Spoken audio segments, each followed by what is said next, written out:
I will do this sometimes on Sundays, 9 to noon on Work in Progress. Would Ham officially recommend entertainment segment? Or for short, horrors. Indeed. In the past week, I've gone to the movie theaters and I've seen 2 movies that are being theatered. The first one being Jurassic World Rebirth, the newest addition to the Jurassic Park franchise. The JCU? Yes. Slight rebootish. Out of the 7 JPs or JWs out there, I think I would rank this one 4th. So Jurassic Park 3 1. No. I would go the OGP, Park, Lost World. What? Oh, it's just You're just so impossible to casual. follow. You're just way too casual with no momentum right now. I need you to put it into gear here. Then I would go Hit the nos. Lost World, then Jurassic World Uno, the first one, then Jurassic World Rebirth, this one, and then there's like a giant chasm between the next 3, and then 3 Dominion and Fallen Kingdom. Are there fanboys of Jurassic Park, the series, in the way that like people There's follow? a Fast and the Furious. And, Yeah. I don't know. I don't really hear people talk about it other than Corby. I feel like Corby and you are the only people that have watched these movies. Well, how do you cosplay as a Dino? I mean, or just, as a Jurassic Park person, you just wear a lot of khaki. Like, it's not as fun, like, if you're into Deadpool, you dress up like Deadpool. But if you dress up as Alan from Jurassic Park, you're just wearing a blue shirt and pants. A red scarf. You look like Steve Irwin. It's not as fun, I bet, to cosplay. Unless, you're going to go around as the overly inflatable T-Rex. T-Rex just kind of flops around. Yeah, runs out. And that's kind of fun, greets I people. guess. Which is, that's a great bit. Very fun. But yeah, I enjoyed this movie. It returned to the roots, which is, and I'm not spoiling anything because this was in commercials, the last couple were not on island. Hey, They were on mainland. This one goes back to island. I like island dinosaur over like seeing a dinosaur next to the Taj Mahal or like the Eiffel Tower or something. Well, that seems more fun to me because that's like, what would we do in this situation if they're all just confined to one island? Yeah, I'm not scared of Who that. cares? But I like the mystery of there could be a dinosaur anywhere on an island and they're like in the bush and whatnot, rather than like... That'd be more surprising, though. I'm about to bite into a crunch wrap and then a damn velociraptor's right there. Yeah, but it gets old because, you're on 75 and then... You gotta look out. Triceratops right Or there. if I'm eating up in the ball up in the restaurant and then all of a sudden there's a dino. A At Reunion pterodactyl. Tower. Yeah, that seems more cool. I like urban dino more than Forest dino. more forest dino, yeah. Remote dino. Remote island dino. Yeah, I'm the opposite. I'm with Monty, I think. All right, then don't go see this movie. But yeah, in a future entertainment spotty, we could get into the ranks of where Scarlett Johansson is in terms of highest grossing film or something. She's number 1, right? With the boost of the Avengers. Well, she Well, we don't just have to do it ruined now. it. Yeah, we now, don't I have to do guess it. we won't. I read the internet. Hey, Dill. But yeah, she's great in the movie. Mahershala Ali, very fantastic in this movie. He's good in pretty much anything he does. I was going to say, I like him in a lot. But yeah, that was one of the movies I saw. Oh, and if I may give an official horrors recommendation. Out of a buy one, get one free pack of drumsticks, where they come with 4, I give it 6 out of 8 drumsticks. So is that just... So 8 is 100 and 6 out of 8? What? I don't know, man. Is there a conversion to drumsticks to He said he liked movie it. stars? He said he liked it. It's an 80. Why didn't you just say it was an 80 from the start? Because then it'd be an 80 out of like 143 or something dumb. And I don't want it to be that. He said he liked it, It's so a 6 just out know of 8. that. But yeah, would Ham officially recommend? Sure, why not?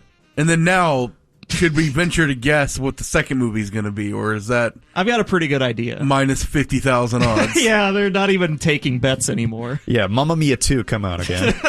Mamma Mia. Mama. Is that the crossover with the Brendan Fraser movie? Mamma Mia. Mamma Mia! What a stupid movie. That's the stupidest movie I've ever heard. I'd love to see y'all pitching that movie, though, to movie execs. Look, people love crossover events. Yeah. Brendan Fraser's hot right now. Bring it back. Maybe he's hot. the long-lost dad that Has been mummified. they've been looking for. The other movie, as neither of you actually said aloud but did guess, was Superman. This starred David Cornsweet as new Superman, taking over for Henry Cavill. This was directed by James Gunn, who did the Guardians of the Galaxy franchise in the MCU. He dipped his toes into the DC waters when he did The Suicide Squad, not to be confused with Suicide Squad. He did the good one, right? He did the good one. Yeah. And he also did Peacemaker, which was the show that starred John Cena on HBO. Yes. Also good. Which is, yeah, if you haven't seen that, very raunchy, but very great. This was a reboot of the DC Comics universe away from the Zack Snyder ones. So James Gunn and Peter Safran were given the reins to the DCU now. This movie was great. It wasn't without flaws, but I mean, when it comes to DC movies, I find myself very critical of everything. And there's only a couple parts in this movie where I was like, I wouldn't have done that if I was in charge of all this.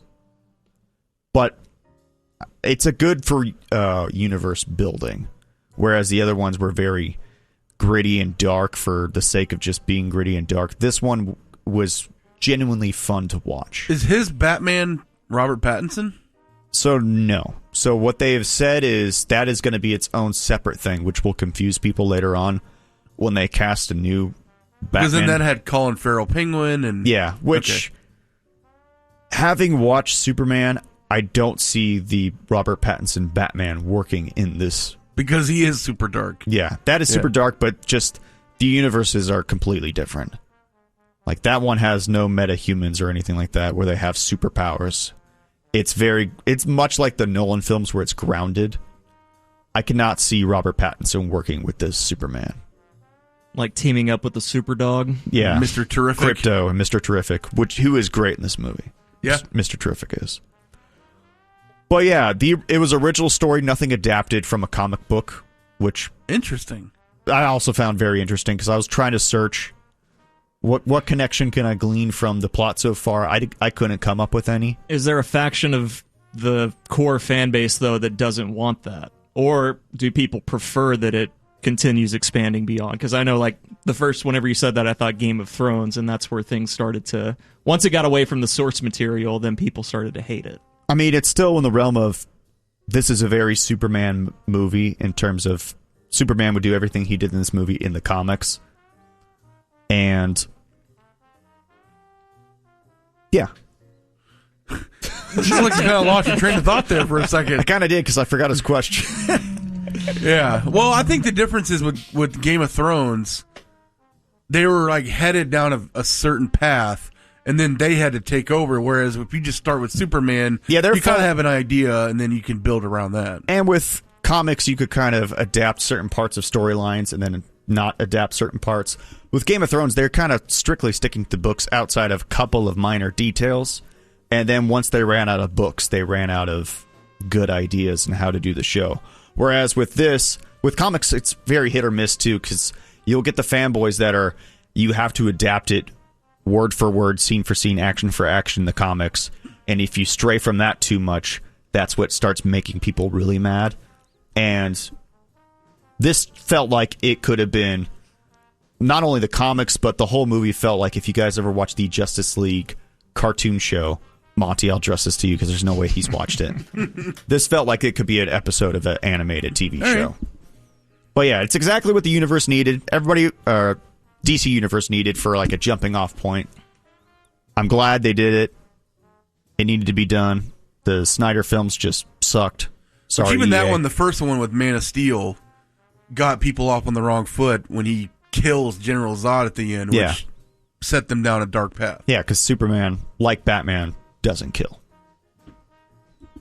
I'm interested, though. I'll go see it at some point. But yeah, acting's great in it. Nicholas Holt's amazing as Lex Luthor. He's a top 2. The other being Gene Hackman, but he's all dead now. With Jesse Eisenberg way down there. Way down there. But yeah, this is exactly what we needed. All right. The next ones that are in line is, I believe, Season 2 of Peacemaker comes out next month. I'll be in.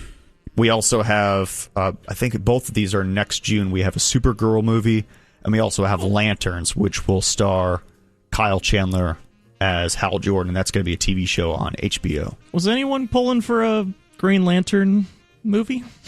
For a movie, maybe. But I'm glad they're doing a TV show because they could kind of flesh it out. All right. And there is a different Green Lantern in this one, and he's played by Nathan Fillion. He's awesome. So what's your final rating for Superman? Out of 5 Toms, 6. Okay. I give it 4. 4 out of 5. Okay. Yeah. Pretty good. Now, drumstick to Tom ratio, if it's 4 out of 5, it's 7 out of 8 stick. I didn't follow that at all. So I'm going to thank you for your service and move on quickly before I melt my brain trying to figure out this conversion that you're doing here. All right, thank you, Ham, for that movie review from your weekend. Whores. It's 6:30. Whores. Thank you for whores, Matt Birmingham. You're welcome. Appreciate you. 6:30 on the ticket, work in progress, filling in for the Musers. When we return, Monty will have the latest edition of The Ramp.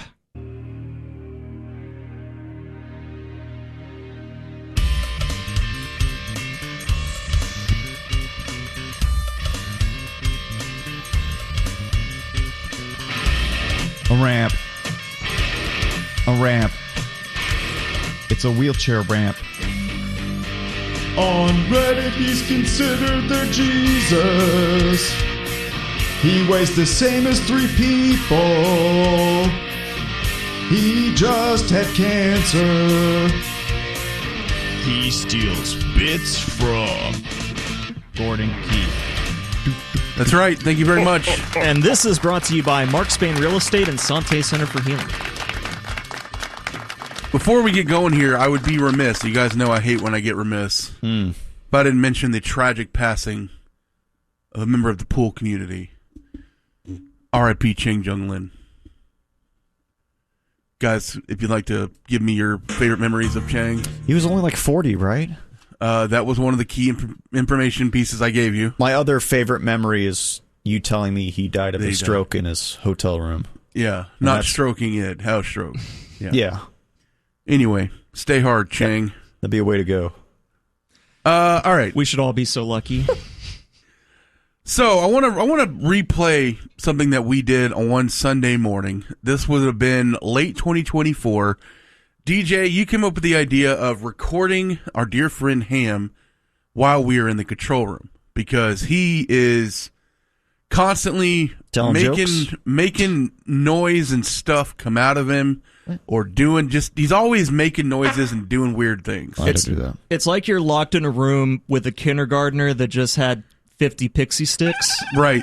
That either had too much Ritalin or hadn't had his Ritalin yet. Yeah, and like you can't smack him. You want to smack him, but you can't legally smack him, so you just kind of have to let him do his thing. And so the next best thing is just record him and play it for everybody. Yeah, and publicly shame him to try to make him stop. Now, we're going to have to start rebuilding our inventory here so that we can do part 2 of this, even though, again, he kind of knows. But this was on Sunday, so I don't think the weekday audience probably heard too much of the original ones that we had, which was this was recording Ham when he didn't know about it while we were working with him, producer and board up. Do you have one you want to start with? I have yours up over here. Okay, because I want to end with the great one. Okay, so which one do you want to start with on yours? Just do Ham dog imitation. Okay. Because there's absolutely nothing that brought this on. He must have been reading something or looking at something, and then he just goes into a small yippy dog impression. That's the thing. Most of these are unprovoked. Yes. So as for our $2.99 gutter cleaning service, we have trucks all over DFW. It's easy for us to stop by and professionally clean every inch of your gutters. Want it to be the last gutter cleaning you'll ever Does sound like a dog, yeah. Go to firehouseroofing.com. Pretty annoying. So DJ and I are sitting there, Trying to focus. trying to tweet out a segment or I realized I could do a dog impression. get a guest on the line. Get Daryl Moose Johnston on the phone, and there's just a little dog yipping over Hey, there. DJ, listen to my dog. And I don't know what my response is supposed to be. Yeah, that kind of does sound like a dog. You're right. Sure. I caught this one at the very end. This was when I was leaving, and I didn't get my phone out in time, but I caught the very tail end of when you were doing bird noises. So that went on for like 15 seconds. I was like, crap, where's my phone? And I only caught the very end of it, then you stopped. But you were doing that for a little bit. It is like a trail cam catching a really rare animal. You know they're out there, and you're going to get it at some point. You just don't know exactly when, and you just hope that you're able to record it whenever it does happen. By the way, Do you have any singing in there? we'll get to some things. Okay, that I suspected you guys have. We don't want this to deter you being you in there, but it won't. We just want a like you said, a cam in there so that the P1's on the outside. I mean, I thought he was recording, and I still did all this. Yeah. Okay. But you didn't know I was. Yeah, well. One that I think is probably the least annoying that you do, it happens a lot, is this. Just randomly drumming. And this is like a minute and a half long. I think the best overall unit in that game. So I think that could get potentially a little interesting. So I'm trying to figure out, what Shahan thinks about Temple, and then I hear this I have going on in the control room. You hear me clicking, trying to do a little work.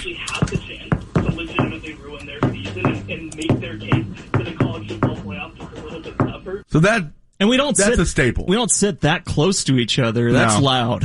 That is loud drumming happening. I mean, I'm drumming out Opeth, the ending of Deliverance. You don't have to tell us, dude. We all know. Yeah, we know. Let's go back to one of yours, DJ. Which one do you have? Which one do you want to play? Do the Ham staple of progressively getting more insane, where he just starts playing a ton of songs at the same time, overlapping one another, where you don't even realize it at first, because Ham is often playing music in there, whether it's setting up the next return song or just making one of his own. Yeah, exactly. So there's always stuff playing, and you kind of drown it out sometimes, but then you realize this noise pollution is on purpose, and it's him playing like 10 songs at once.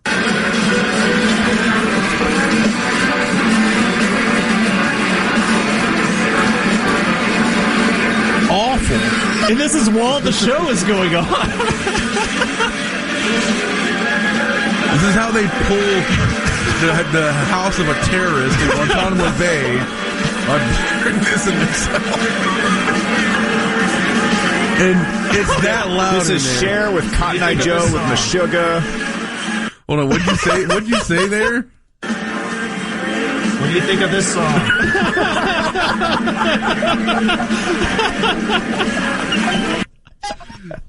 I don't know, dude. I'm trying to listen to Enews. Trying to see what David Moore has to say about the Cowboys this weekend, and that's what's happening. Here's one that is a staple of you and I. It starts out with you doing a noise, and then it devolves into one of our fake characters. Oh, I wonder which one. Hello, everybody. He hates when I do that. All right, we got a little silence here during a break. Not for long.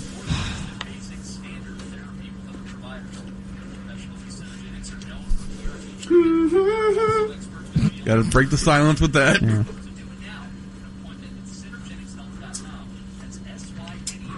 Our little suicide king in there. What? I said, look at our little suicide king in there. No, another year around the earth. Wish I would have just flown off. Flung me into space. So that's what you and I do a lot, is Lando thinking of ways to not be here anymore. I distance from that part of it. I do too. He goes me You into can't it. distance We from did a it. full bit on it last week. Damn it. All right, what else It we was his got? birthday. Oh, okay. That makes sense. Okay, so this one sets up... Lando's a great character. I love looking at him in there. He's so happy. So there's one that you like to do a lot, and that's sing. Yeah. And I knew that I hadn't caught you doing this in a minute, so I was like, maybe I can bring it on if I goad him into it. And that's going to help him out in negotiation. Got to get some drumming in there. There's always drumming going on. Okay, look how awesome he was. I don't think I can trade him. Like it's that he's so special on the field. Like even if you get, what do you think you would get for him? A couple firsts? Probably a 1 and something. A 1 and a couple 2s. Although he's expiring. Setting the bait. Setting the bait. I guess my question is... So I threw my line out there, and I'm waiting for the bobber to go under. And finally, I got what I needed.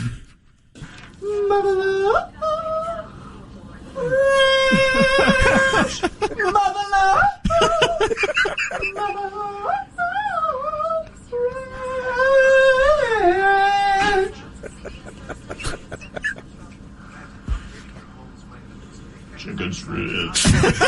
Chicken strips. I haven't heard that on the station in a while. So we're just sitting there, and all of a sudden I have to hear... Because he winds up when he does it. He has to get settled in. Because once when DJ left the room, I found out I could do that perfectly. You are good at it, and you know it. And so you like to break it out whenever you can. All right, do we want to do your last one? I think so, yeah. So, what is the Korn song that you've been obsessed with lately? It's Freak on the Leash whenever Okay. he starts, like, scatting. Okay. We don't even have Jazz scatting, yeah. We don't even have that part.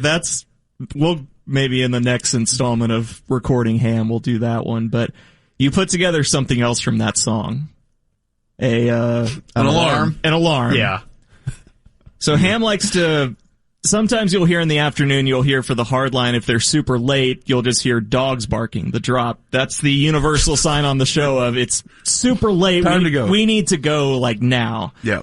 And Ham was experimenting with another... Because Bob hates it. Yeah, he hates the dogs. So you were trying to come up with an alternative, maybe a less annoying sign or drop for the guys to go to break. And because at some point, I think they tune out the dogs. So in this clip, you'll hear them doing the show in the background. It's late, and you're just playing for me your creation that we're still trying out, I guess, that we haven't done on air yet. But this is what I'm listening to. A rookie contract or a second-year player on a 4-year rookie contract for no money. This is what you do when you're paying your other wide receiver $35 million. Is you're trying to find a cheap second or third guy. Well, it's not good. And just from the eyeball test, but it is what it is. Oh, yeah, for sure. Okay, let's dive into college football. We got a couple of segments of college, one here and one at 5:15. Tackle it next. This is Sports Radio. It's so unrelenting. I'm waiting for it to stop. Go. I would have been so nervous if I couldn't see on here when that stopped. Over and over. So do you- All right. There's a look back at Recording Ham in the control room, which, as you may have just heard, is an absolute mess. And we'll get part 2 eventually. Yeah, I'm bound to do something. Because all that was just us hanging out in there, doing nothing, and all of a sudden, just chaos. All of that breaks audio out. was from like 2 days. I was going to say, it was 2 days. Right. Once again, here's Ham. Police in Pennsylvania are still searching for a clown. Last Tuesday in Nesquehoning, Pennsylvania, a couple of bandits who remain unidentified abducted Ronald McDonald, the bench statue from a McDonald's. Surprised that doesn't happen a lot more often, actually. Why? For what? People steal stupid stuff all the time. Like in high school, it was a prize to steal like a street sign of some kind. Chisholm Trail sign? Yeah. Depending on which one, yeah. If it's Okay. got a funny name. Or traffic cones, that was another big one. You could just load up on traffic cones. What rebels you guys Not a lot of were. stuff to do in Duncanville, Man. apparently. One of my Surprised they old- didn't call in the FBI on you guys. One of my old roommates was kleptomaniac, the one that steals. Yeah. He stole, I think the statute of limitations is up on this. He stole the statute of limitations? Wow. How do you do that? Like a piece of paper? No, he stole a giant, 6 foot tall mural of a rooster from a Zaxby's. He walked in, grabbed it off the wall, and walked back out. I have no idea why. He also stole one of those in gyms back in the day, they'd have those mats that they'd have on the walls. So, if you did the pacer test, you could run right into it. Sure. Yeah, dude. He stole one of those. Well, roll right into one. Monty's got one leg. What? We have soft reset. Monty has one leg. So what has he done with all of his scores? I don't know. Is he fencing them? I think he just did it just for the thrill of doing it. Maybe this bandit's doing the same thing. Did Zaxby's have to put out a press? A note to all the pawn shops to hey, be on the lookout for our poster. We need a 6 foot rooster mural. It's going to be hot. Yeah. So be ready. Be on the lookout. No, the statue had been there for 25 years back to the McDonald's, Ronald McDonald, that was stolen. Man grabbed the statue, fled with them. They believe the suspects got into a black Nissan SUV. A Ronald McDonald has been spotted on eBay, but they have said this is not the Ronald McDonald in question. Okay, yeah, that'd be pretty stupid to immediately put it on eBay. Yeah. Not a great crime. As the winning bidder is just FBI, local police station. No, we could drive to you to pick it up. Yeah, we'll meet you. Yeah, wherever. give us your address. We'll be right there. So I view this in the same light as some of our local police departments.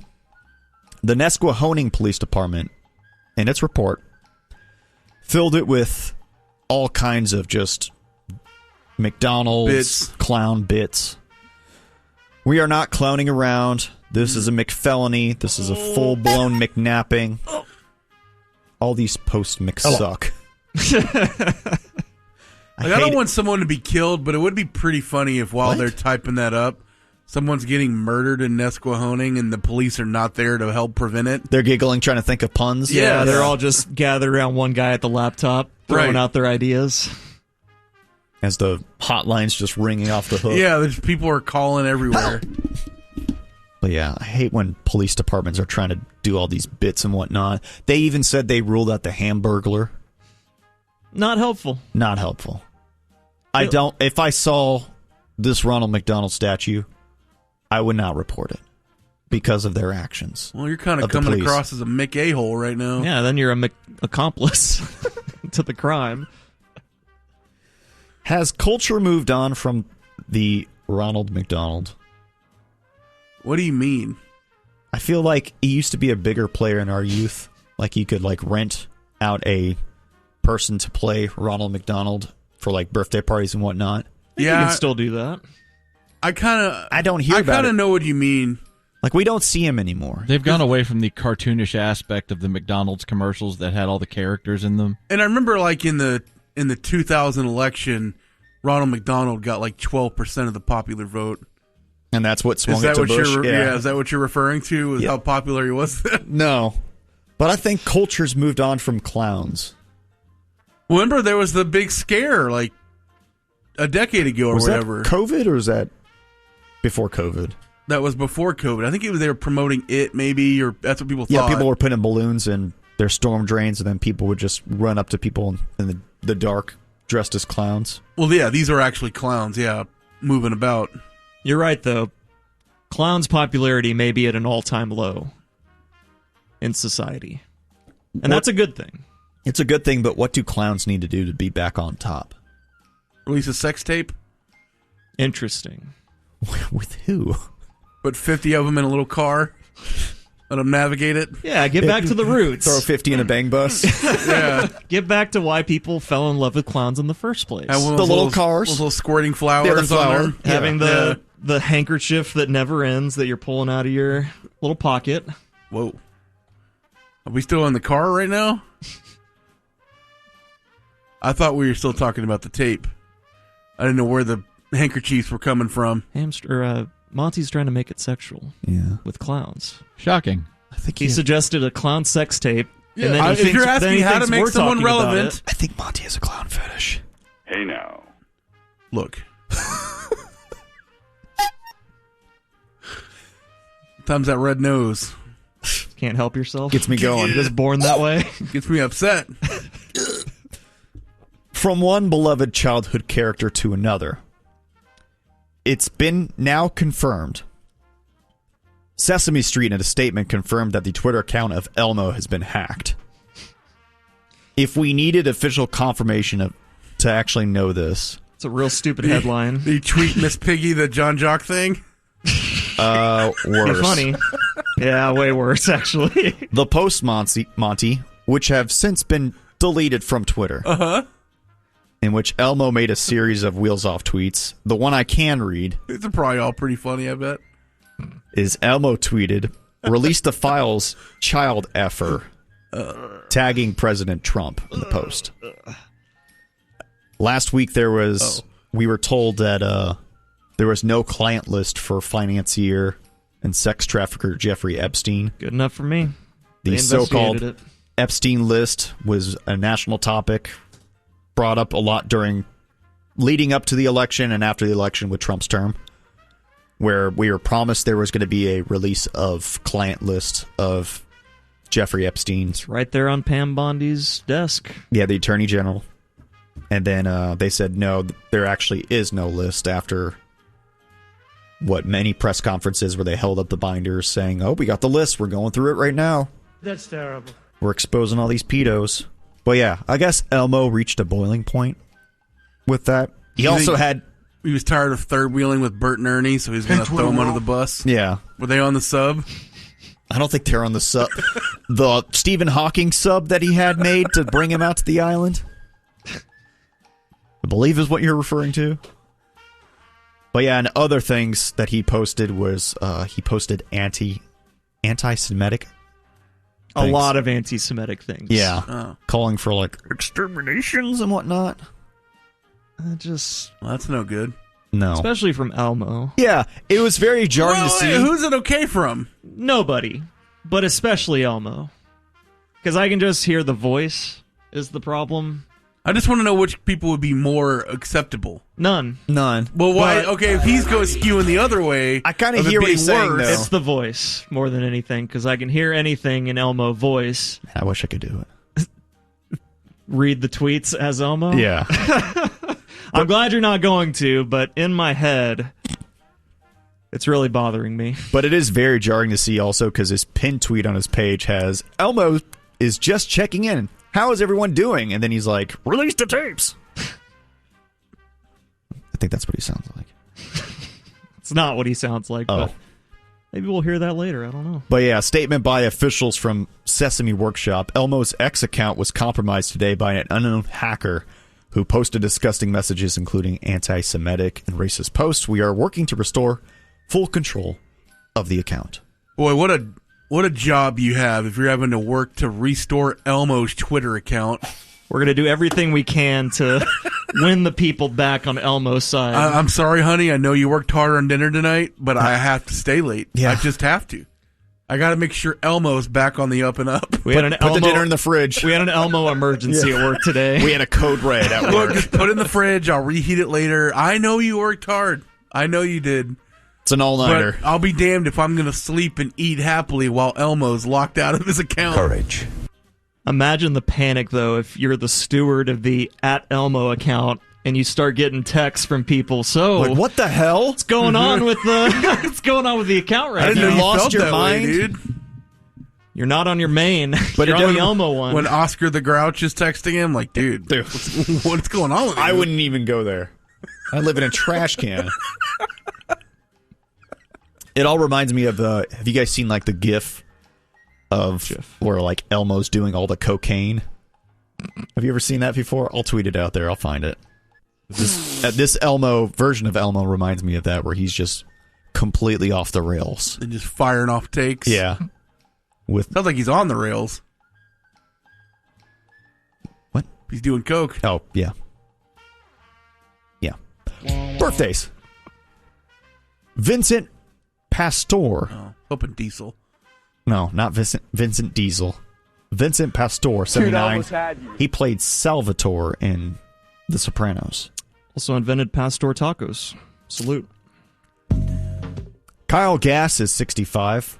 Got wronged by Speaking of- JB. Yeah, he's out of a gig now, right?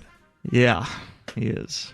What did JB do? Well, I think Kyle Gass said something pretty Political. bad, but Jack Black just completely distanced from He ghosted him. a friend of a long time. Man. Jack Black saw his retirement disappearing and decided maybe I don't want to burn all these bridges. I think Kyle Gass said something about the Trump assassination or something. It wasn't great, Which yesterday was the 1-year anniversary. but JB just completely, cut ties. Yep.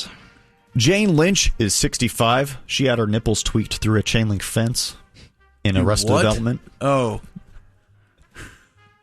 Matthew Fox is 59. He was the lead dude in Lost. he sucks. Okay. Happy birthday.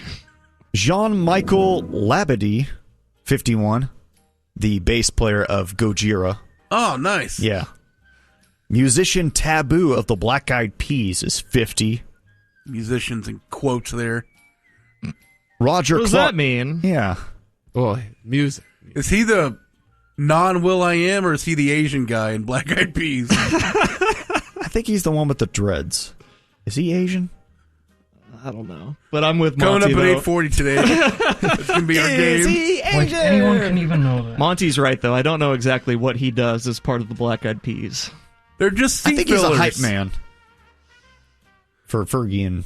William and William. Fergie are doing a lot of the heavy lifting. Oh, in no doubt. Black Eyed Peas. Is there 4 or 3 of them? The only thing that this Taboo guy did was say, There's 4. maybe we should rebrand it to Let's Get It Started From from the original. Smart move, actually, yeah. Probably made him a lot of money. Roger Clark is 47. He is the voice of Arthur Morgan in Red Dead Redemption Damn it, 2. Dutch. Damn it, Dutch! John! Phoebe Waller-Bridge is 40. What's wrong with me? Oh, damn! She was in Fleabag and the newest Indiana Jones. She's 40. Dan Reynolds, singer of the worst band ever, is 38. The Dan Band? No. What band? Ooh, Imagine? Imagine Dragons. Nice. Oh. I love ID. Co Wetzel is 33. He sings country songs. I think he's from Texas. And there's a pretzel connoisseur. A Wetzel's pretzel? Robin Ventura is 58. Eric Dampier, 50. The Maverick Great. Oh, great. Darrell Revis, Of the Island. 40. Had like a 3-year run. Well, more than that. Hall of Good. No. All very he's good. not Andre Oh, Dillon. very good. Ooh, maybe we'll hear this person at 8:40. Conor McGregor, Oh. 37. Top of the DJ. morning to you. The Great Ragonk, Rolando McClain, 36. I hope he's doing well out there. Yeah. Shabazz Napier, 34. And DJ's hero, Harrison Butker, Just 30. Just when it comes to where women should be in Yeah. the world. He has, Outside of that, he has He some likes them off the field. Harrison Butker has some opinions I agree with. I'm not going to specify which.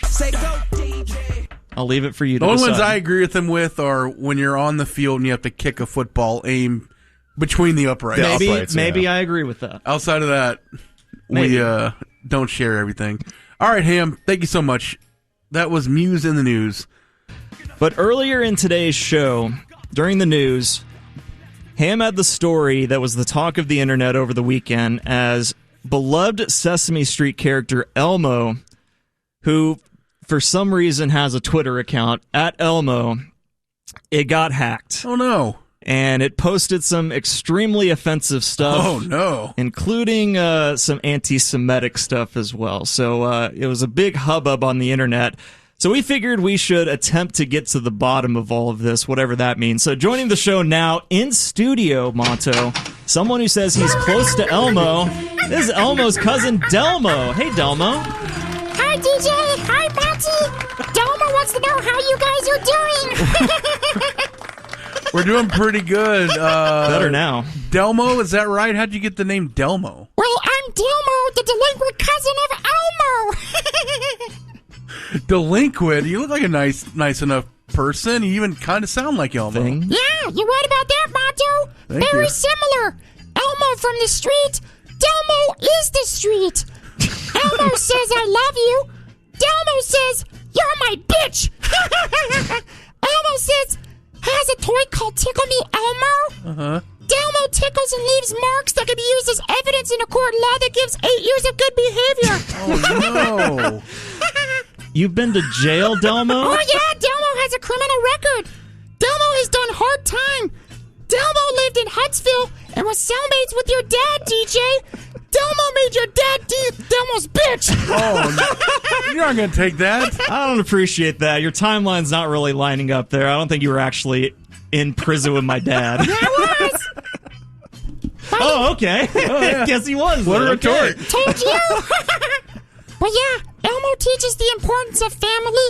Delmo joined the Aryan Nation. Oh, man. We're visiting with Delmo, the delinquent cousin of Elmo. So we were, originally brought you on to talk about the hacked Twitter account of your cousin. Do you know anything about that? Oh, yeah, Delmo did it. That's you. Why? Delmo trying to get back in the spotlight since jail time for a crime committed by Elmo who took the fall. Delmo want Elmo canceled to pull the strings that Elmo's into. There's no way that Elmo has ulterior motives like this. He's such a good dude. Nope. Delmo and Elmo are the same.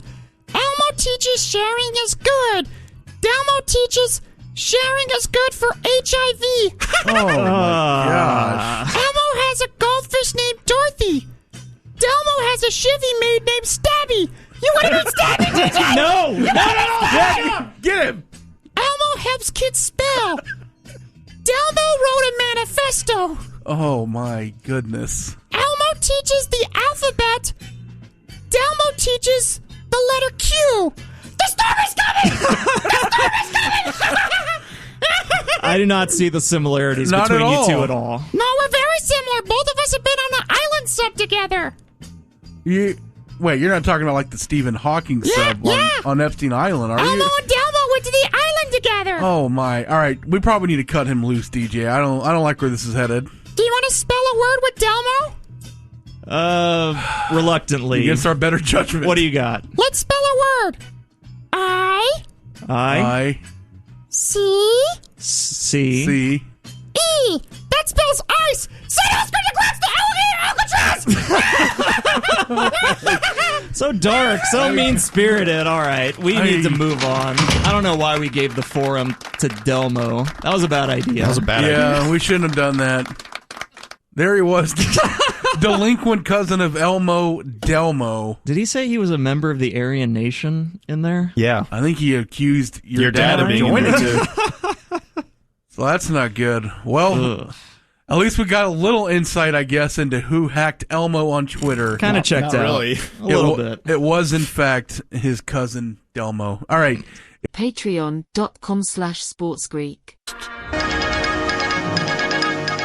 Thank you, Tip Sheet, and thank you, SEC Media Days.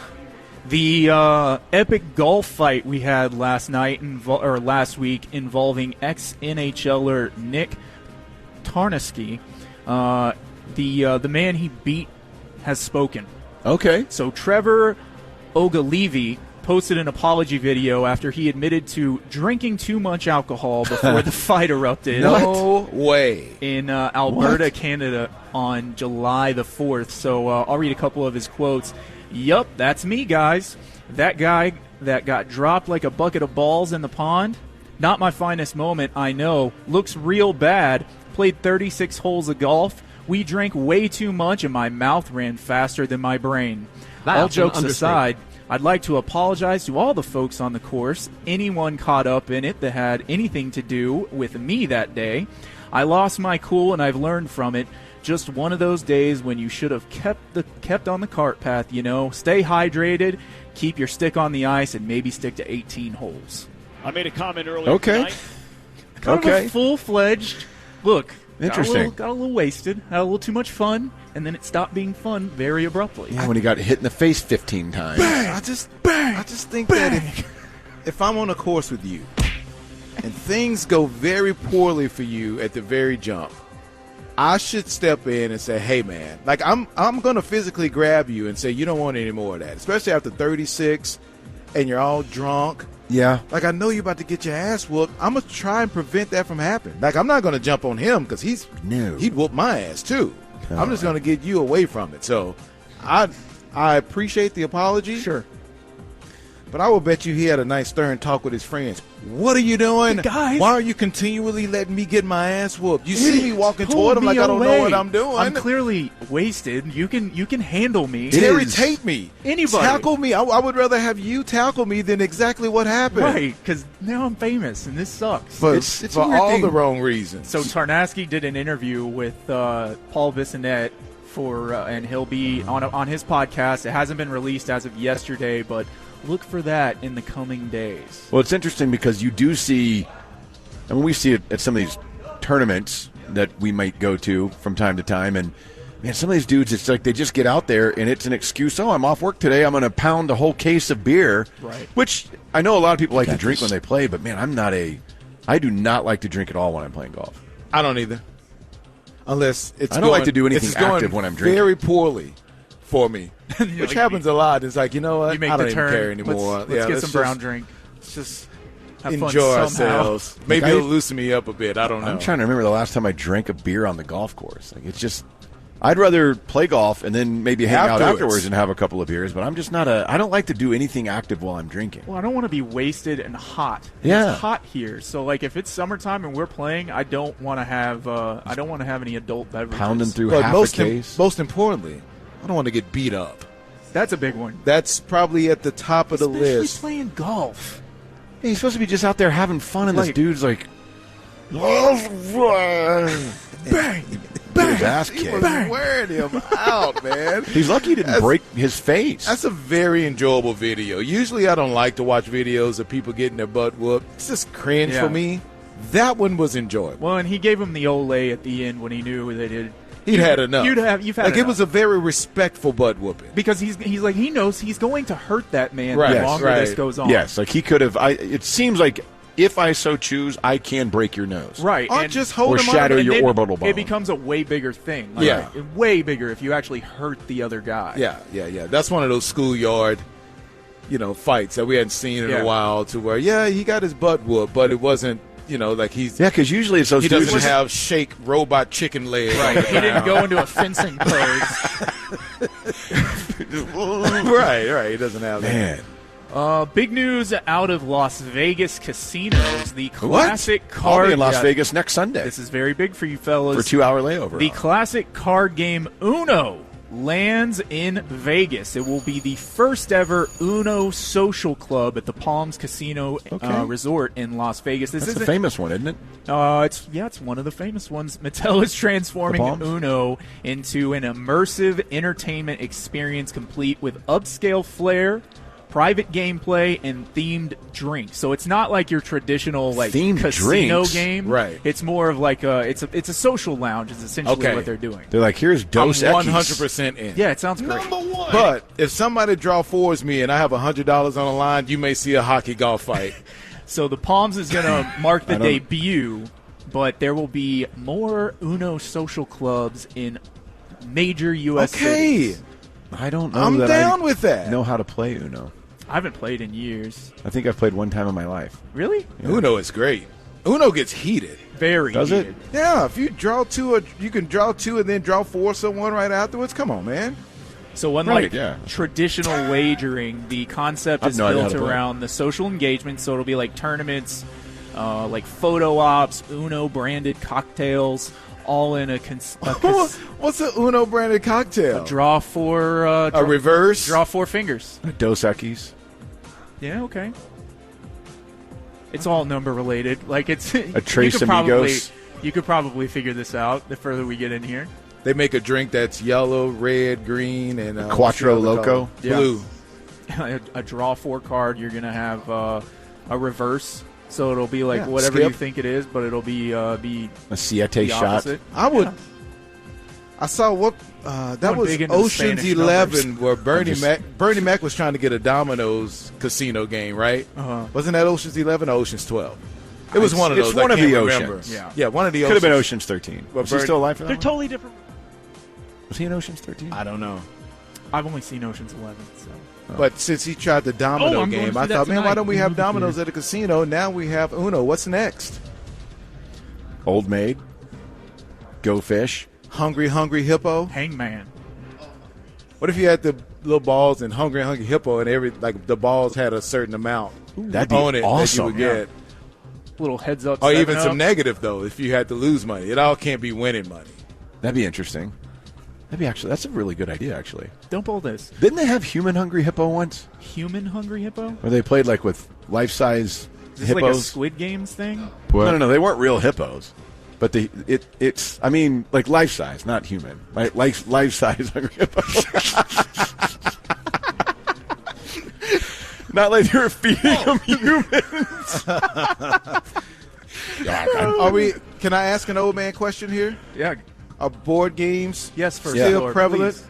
Are we still playing Candyland? I know more the card games like Cards Against Humanity and stuff like that. But little kids, I don't feel we like played. that's a board game. I feel like our kids It's now not. actively going to try to get the Monopoly set and playing Monopoly on a board. Maddox likes to play Risk, and that's on the board. Yeah. I mean, I know of some bars that that's the concept is they have a bunch of board games there and you go play. Sorry. Yeah, Sorry was a good. big-time player. I was Candyland. I liked Life a lot more than I liked Life was awesome. Monopoly or any of those. It wasn't as long. Because you used to think it'd be cool to be married and have kids. And you're like, hey, look. I don't think Go I around. never played Life. We Really? never had Life as a board game, no. I used to like solid. Mousetrap was cool because of the little thing. Ooh, yeah. That would come down and trap your mouse. Operation was Operation awesome. was great. Fantastic, yeah. That's what I learned. I can't be a surgeon. Yeah, the red nose thing kind of scared me a bit. Yeah. I was a wimp. Yeah, my sister had Operation. I was huge on Monopoly. Yeah. We played that Monopoly's a ton. cool. Played Monopoly But a lot. Candyland and Scrabble is. We still play Scrabble. Do you? Yeah. Like Scrabble. On the board? Yeah. Okay. Then you move the pieces and all I don't that. even know. Yeah, but I'm sure that was about You to can spell a tell variety story. of words. 7 letters or less. Yeah. Adult Scrabble. Anything goes. I like that Words one. with Friends now is just basically Scrabble. Yeah, that's so you that. play that on the phone and not on the board. That's not as I wonder if I would communal, though. suggest that to the wife. Hey, let's play a board game. How she'll just Clue. kind of turn her Scrabble head night. and look at me like, Why? what's wrong with you? What are you doing? Clue was a big player with my son a Clue few is years ago. He loved awesome. it. I have I love Oak Cliff Clue. Monopoly. I should bring that in. Hell yeah. Maybe we can play that. That's on the best on part. The air. All right. We got Where's enough the time. Where's the brewery? Is it Park Place for Oak Cliff Brewing? I don't know. I don't know if it's on there or not. I can't remember. I haven't busted it out in a while. Well, maybe we should play that. Okay. They have Monopoly for everything. They do. So many different versions. Oak Cliff is the best one though. Okay. Okay. I was a Lord of the Rings Monopoly guy myself. Really? What Yeah. was Park Place in that? Sauron's Tower or something? I think Boardwalk is bigger than Park Place. Oh, is it?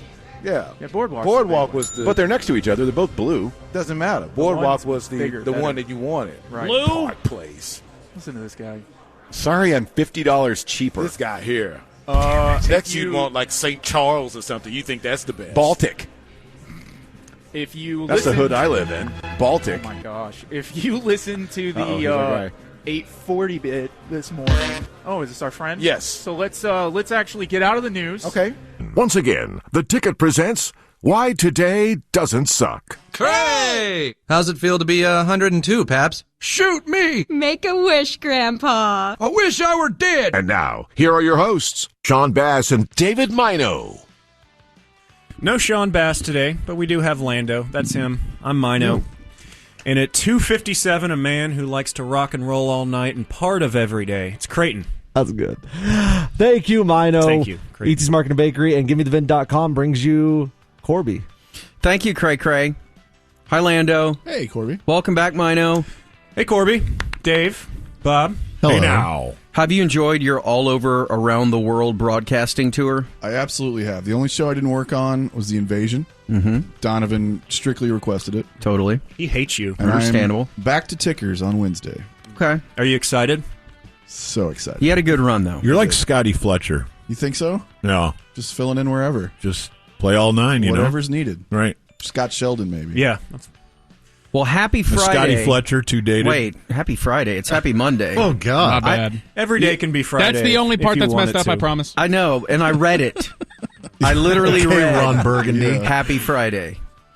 It's July 14th, 195th day of the year in 2025. 170 days left. It's National Mac and Cheese Day and National Nude Day.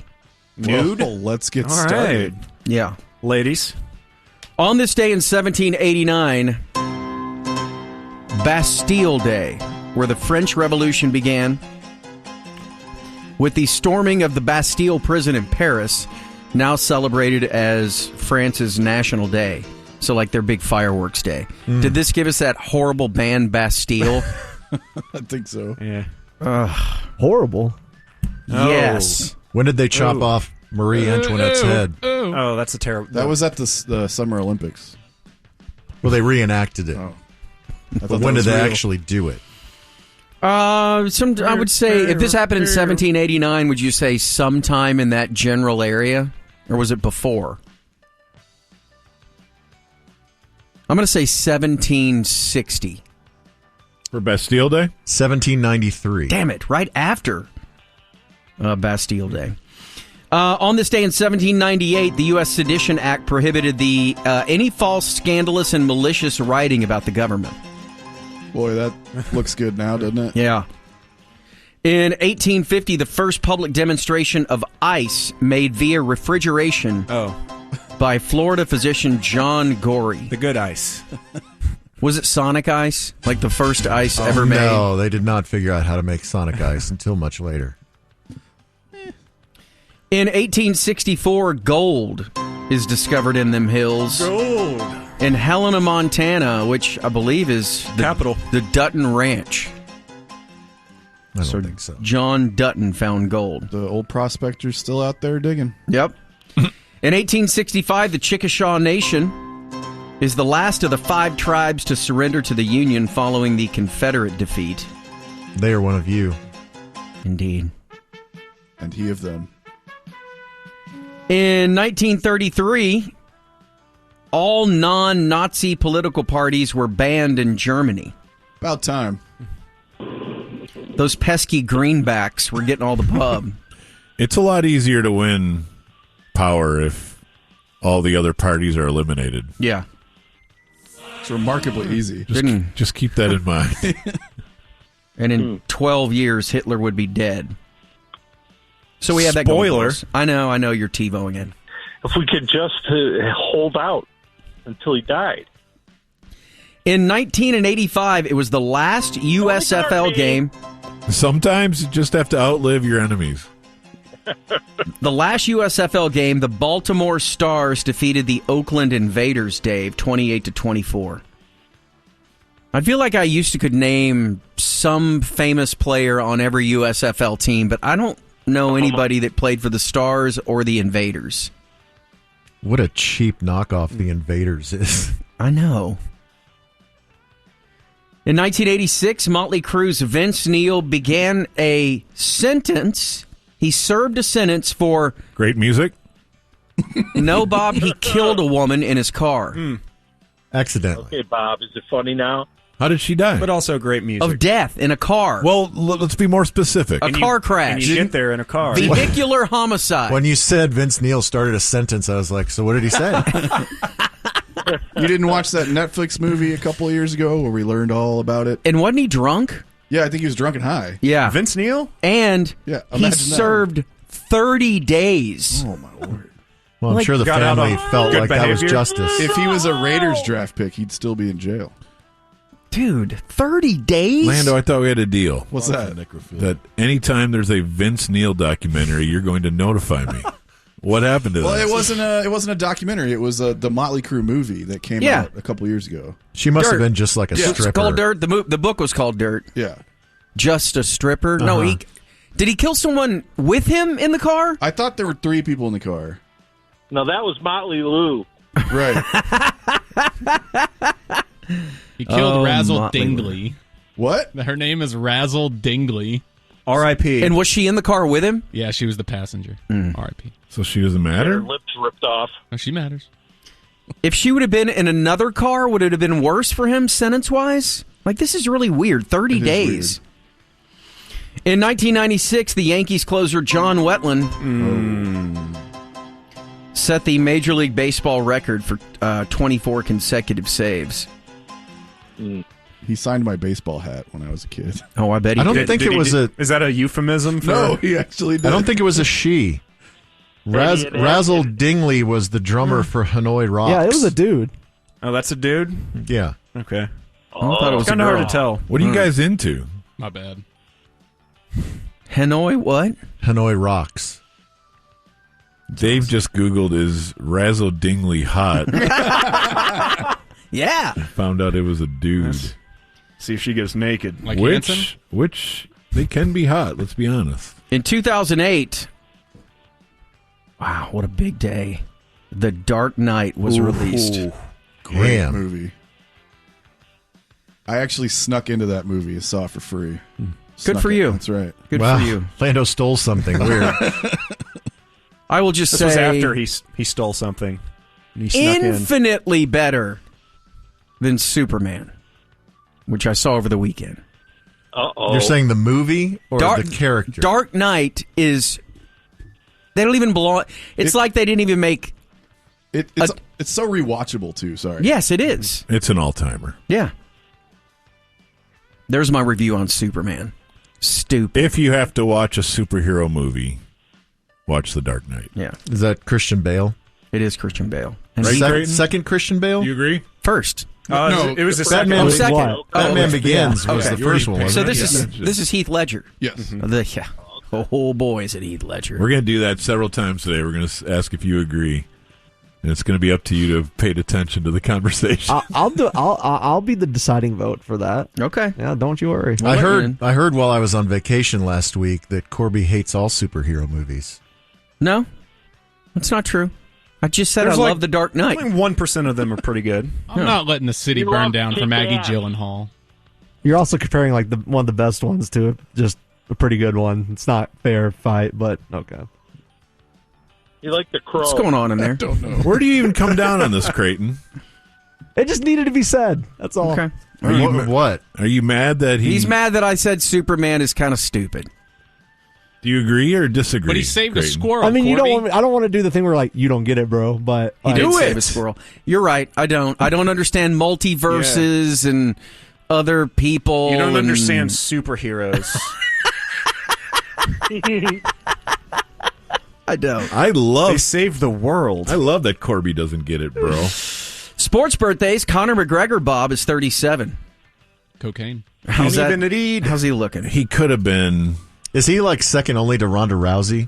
Stop it. Who You would, just got who would back. win? Is he coming back for Roundhouse 2? I don't know. Unlike Roadhouse. Unlike Ronda Rousey, I think he died. was actually great, but we quickly found out what happens when you give a great athlete $100 million. Cocaine is a hell of a drug. And they just snort it all. he had a photo leak today. Revis Island is 40. Of what? Wiener? Yeah. Darrell Revis, that is.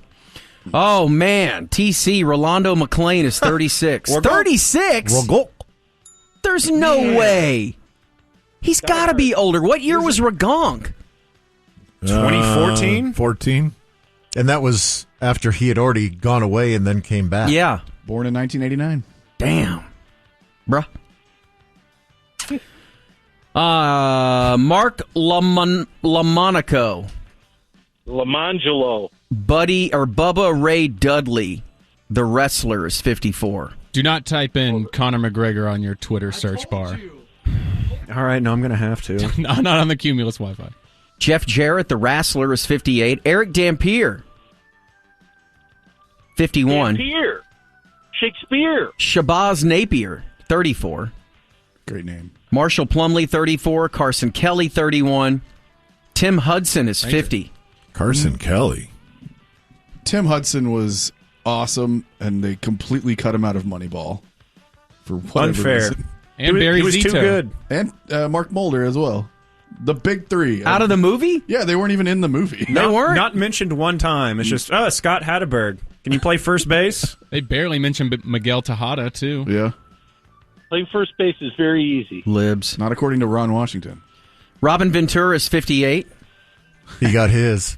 Lucas Giolito is 31. P1 birthdays. We missed one on Friday. Hey, Monto, today is my 40th birthday, unfortunately. I did not get woken up in that special way. My leaders are the hero of the hardwood and Maddie McBeers. Could you please get an actual count on Junior's vacation days? I think it's more than his working days. Fire Nico. Drop request, a ham misspeak montage. Love you guys, P1. Brian, sorry, Brian, that we missed you on Friday. We'll chalk that one up to Monto. Pete O'Brien? That's not Pete O'Brien. No, is it's it? not P. Brian. Oh. Other birthdays. Boy, we used to call him every year. Kyle Gass is 65. Oh, KG himself. Is he gonna rebound from what happened? Oh, yeah. Okay. He probably isn't picking up his phone on Why Today Doesn't Suck calls anymore, though. Probably not. The great Jane Lynch is 65. Jackie Earl Haley of the Bad News Bears, Kelly Lee. Not Different the joke, Jackie. man. Oh, I'm sorry. And what was the movie he was in, Little Children, where he played the pedophile? Was that it? Remember? He jumped in the pool and the whole pool emptied out? No one saw it? Only me? What is he saying? You're the one who's really into pedophiles. Well, it's a film. Yeah, Breaking it's Little Away. Children. It's a weird film. Thank you. Ellen Reed, the keyboardist of the worst band ever, Crash Test Dummies, is 58.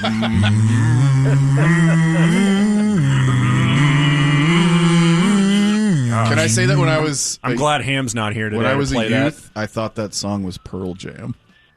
Oh, my God. That's perfect. Okay. I would have killed you. It's like a 10-year-old. Like, I'm sorry, Mr. and Mrs. Landrum. Apparently somebody in the Black Eyed Peas is named Taboo, and he's 50. See the scary one? Speaking of The worst Filipino bands of one? all Does he have a time. crow on his creepy shoulder? looking. They're not the Spice Girls. Scary Black Eyed Pea. Sporty Black Eyed Pea. Man, this is a bad day, or Black a good Eyed day Pea. for bad bands. You have Crash Test Dummies, you have the Black Eyed Peas, and Dan Reynolds, the Imagine Dragons singer. Ah! The Go Black Eyed away. Peas before Fergie were not that bad. Turn his mic off. There was before, there was a pre-Fergie era. Yeah, they had like a. I don't know. Not as bad. Our friend Co Wetzel is 33. Oh, man. Happy 33? birthday. Pretty He young has to be his own- having that bar. He has his own bar. Yeah. I have two. So. True. Jamie Johnson is 50. Is that the country guy? Yes. How about them Cowboys? Scott Porter, the quarterback who got paralyzed on Friday Night Lights, is 46. And Bob Matthew Fox from Lost is 59. So handsome. Has he done anything since? I don't think so. I think he disappeared. Vincent Pastore, Big P from The Sopranos, is 79. I interviewed him once. Man, I was really sad when he died. It was a tough one, wasn't it? Didn't the fish talk to him? Yes. Yeah. And that was like season 2, early season 2. 2 early, or 3, yeah, somewhere in there. very early on he died. What was his actual character name?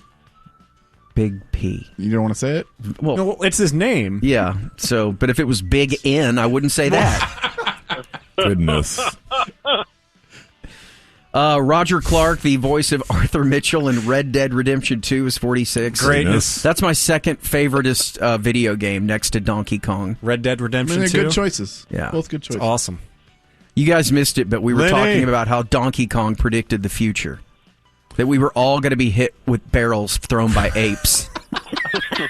Matthew Fox, Celebrity Net Worth. Go. 10 million. 18 million.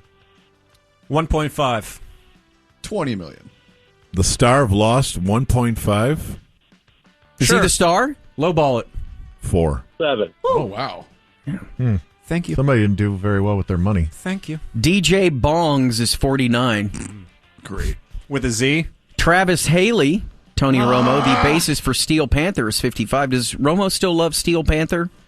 Wasn't that his bit? And Band of Horses? EA just gave a thumbs up as he is the resident Tony Romo fan. Yeah, he knows it. He hung out with them when they were middle school. Jean-Michel Labadie, the bassist for Gojira, Gojira. whatever, is 51. Speaking of Marie Antoinette. Yeah. Scott Rudin, who produced School of Rock, The Truman Show, and The Social Network, is 67. Man, that's a good resume. Yeah. Scott's Rollins. Isaiah Sharkey, the session guitarist and John Mayer band member, is 36. Good day for musicians. Not in the dead. Grammy Award winner, Are we too. getting He's no anywhere spare. near the bottom of the barrel? Born on this day now dead, Gerald Ford. Gerald Ford. Oh. Dead today. Dead today. That's a great bit. He was eaten by flying whales. Woody Guthrie, born on this day now dead, featured in the Bob Dylan movie. What did he have? Did something weird. Goat. Emphysema? No, that's EA. Is it IBS? He didn't have IBS.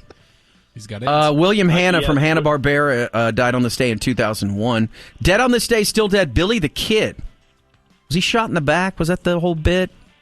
By, like, Emilio Estevez or something like that? He was Emilio Tombstone? Estevez. Oh. You don't know your Young Guns, too. It's a terrible movie. Great movie. Richard Dick McDonald. Who's that? That was Big Pussy. From There it is. McDonald's. Unbelievable. What's his name? Dead on this day and buried, I think, on the golf course, Ivana Trump, right? She's at Mar-a-Lago. Didn't they put her under a sand trap or something Yeah, like she's that? under the sand trap on 9. Yeah. Jacoby Jones, oh man, died at 40 on this day. And that is why today doesn't suck. Today. So, for you. 4, 3, Mainly 2, for you. And you. you're done. The invasion marches into Oh, bye. We can't even say bye to everyone. Bye. Bye, Jay. coaches and players from college football's top. And here he is, Dave. Thank you. So good to be back.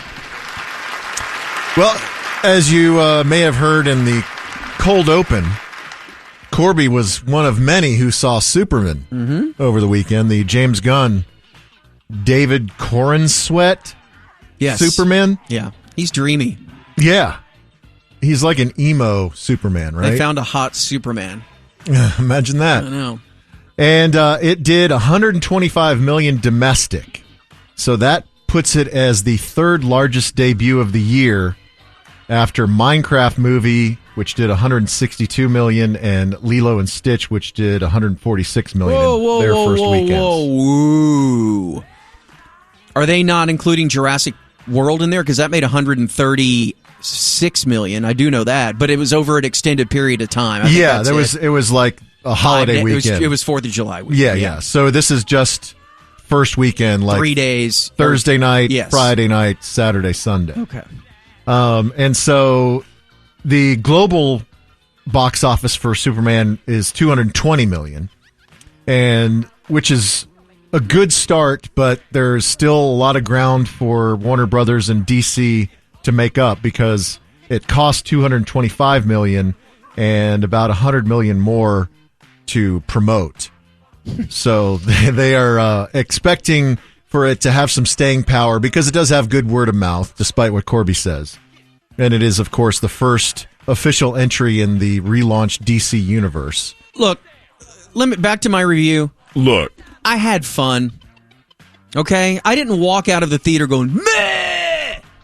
I had fun. Well, and that's James Gunn's ethos, is that he wants superhero movies to be fun. He's the opposite of Zack Snyder. Yeah. Zack Snyder wants things to be gritty and realistic and dirty, and James Gunn wants things to be like a comic book. Yeah. And I had fun. Okay? So make no mistake about it. It was a fun movie.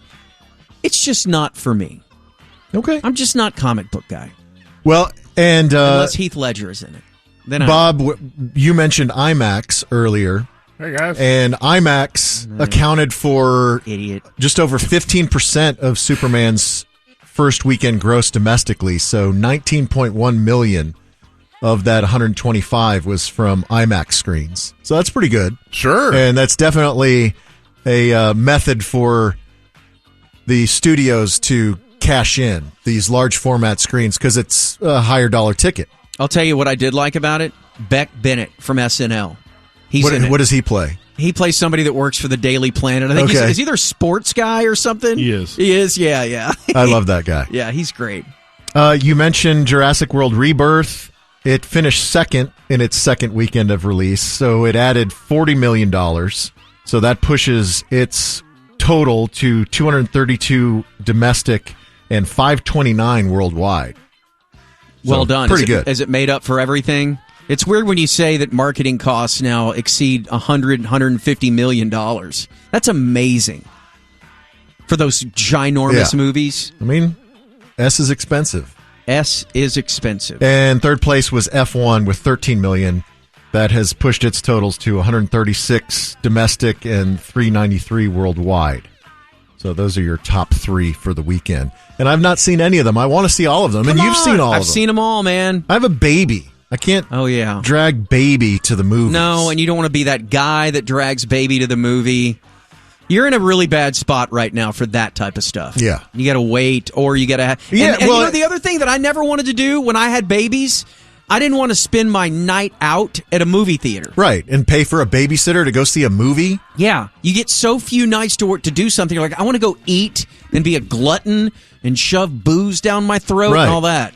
And if I say, well, this is a movie that both myself and my teenage daughter are interested in, then that makes wife jealous. Like, oh, yeah, you guys go see it. I didn't want to see it. It's fine. It's fine. What if you tell your wife you're playing golf and then actually go to the movie? That's an interesting hack. Yeah. I'll have to try that Now, one. the beauty of having a little kid that's in school that starts going to whatever school there is. Yeah, daytime movie. Yes. Yes. The daytime, like 10 a.m. And movie. he is very close to starting pre-K or daycare, whatever. Yeah. Whatever you call it. HBO's Harry Potter TV series has officially started production in the UK. And it's almost 14 years to the day that the final theatrical Harry Potter movie hit theaters, Harry Potter and the Deathly Hallows Part 2. And so they shared a first look at the new Harry Potter. The actor's name is Dominic McLaughlin. And to me, he looks kind of like trans Harry Potter. Yeah, I guess, Dave. I don't know. Just sounded funny saying that. Just, you know, how old is he supposed to be? Like the same age? Like because round one? They're starting over. Yeah, they're starting over. So, God, man, how do you do this? How do you just start over? Because they say that each of the Harry Potter books will be a season of the TV series. So there are 7 books. There'll be 7 seasons. And so they're expected to wrap up season 1 shooting spring of next year. So it'll debut on HBO in 2027. Okay. Are you going to watch DEI Harry Potter? Yeah, I probably will. You know me. I bet you will. You know me. Ever since I got my 3rd jab. You have to. Yeah. Yesterday, the internet was freaking out because Elmo's Twitter account, his X account, Elmo, of course, the Sesame Street character, the beloved character, was hacked. And, like doing dirty stuff? Well, see if these sound like something Elmo would say. Grab him by the... Elmo say, release the files, the real Donald Trump child effer. What? What? Elmo says, all Jews should die if... Well, Jews. Donald Trump is Netanyahu's puppet because he is in the Epstein files. Jews control the world and need to be... Okay. There's a lot to this. Yeah. So, a spokesperson for Sesame Street confirmed yes that Elmo was hacked. Okay. That was not Elmo speaking. And that those disgusting anti-Semitic racist posts on July 13th were those of an unknown hacker. They've been deleted, but they live on in screen grabs. Did they ask Elmo to change his password real fast so this doesn't happen again? Yeah. Elmo needed to set up 2-factor authentication on his phone. Totally. Yes, use the authenticator. Everybody knows this. Yeah. So, but Elmo is very, very upset about the Epstein files. Was there some Elmo controversy not too long ago, too? Or am I thinking of some other Sesame Streety, a voice, a guy? Did somebody get in trouble? Was there... I don't know. Am I dreaming this? Probably so. I think it's a fever dream that you Pretty had. weird dream there, bro. Yeah, I know. Leave me alone. You know those jabs. Yesterday, also, while that was going on, I don't know if Trump's phone was blowing up. Like Elmo's coming after you, man. It's just a matter of time. But he was at the Meadowlands. Just wait till Big Bird gets in. Trump was at the FIFA Club World Cup final, at the stadium there in New Jersey. And so Trump and the president of FIFA, Gianni Infantino, are friends. And so Infantino invited Trump to present the trophy to the winning team after the Club World Cup final. And so it ended up being Chelsea 3-0 over PSG, Paris Saint-Germain. And Trump handed it over to the captain of Chelsea, Reece James. And then Infantino tried to usher Trump off the stage, but Trump just decided to hang out while Chelsea did the trophy lift. And so afterwards, Cole Palmer, who scored 2 of the goals, he's the young striker for Chelsea and was named the tournament MVP. He said that he said, I knew he was going to be there of Trump, but I didn't know he was going to be on the stand when we lifted the trophy, so I was a bit confused. But Trump seemed to be soaking it up. He was enjoying just the confetti and everything. Always loved Chelsea. Everybody knows that. Yeah. So I guess he gets a winner's share. He's part of the Chelsea championship team. And he was there not only with Melania, so he was in a suite watching this final. He wasn't in the upper deck? No. I can relate to him. He was in a suite. He had Melania there. Up there with Steve Martin and Martin Short, those seats that they have in that commercial behind the giant pole. He was there with AG Pam Bondi, Homeland Security Secretary Kristi Noem. Man, Tom Brady, everywhere. Star of the ticket, Kristi Noem. Yeah, star of the ticket, Kristi Noem. Unbelievable. Tom Brady and Rupert Murdoch. Oh, great. Yeah. So imagine just being a fly on the wall of that suite. Yeah. So Tom Brady left Sofia Vergara behind to attend this match. He better be careful. He's going to lose her. Are they for sure together? We'd like to think they are. Okay. We like to think Tom's having you know what? When I was like soccer too. When I was in the airport. Who knew? When I was waiting to go through TSA. Yeah. They have the screens up there. And I was like, oh man, who's that smoke show? It was Kristi Noem. Yeah? She has like a little message as you're waiting in the queue to go through TSA. Yeah, don't we need like Department of Homeland Stone Cold Security. Steve Austin scaring ne'er-do-wells away? Like, that doesn't scare anybody, right? Yeah, just get you all hot. Like, oh man. Is it the same message she has on the ticket? No, I don't think so. Okay. I don't think it's to scan your app if you're an immigrant. Yeah, I don't just think turn it's to yourself self-report in? and deport yourself. Where'd you have EA? I'll deport myself for Christie. Okay. But you're a citizen. I'll pretend. Do we know that for sure? Yeah, we don't know that about EA, but we do know that about Rosie O'Donnell. So Rosie O'Donnell is a citizen of the U.S. by birthright. She was born in the U.S., and that is a protected right under the 14th Amendment. But on Truth Social on Saturday, Trump posted on Truth. Okay. He said... Truth did. He said, because of the fact that Rosie O'Donnell is not in the best interests of our great country, I am giving serious consideration to taking away her citizenship. She is a threat to humanity and should remain in the wonderful country of Ireland if they want her. God bless America.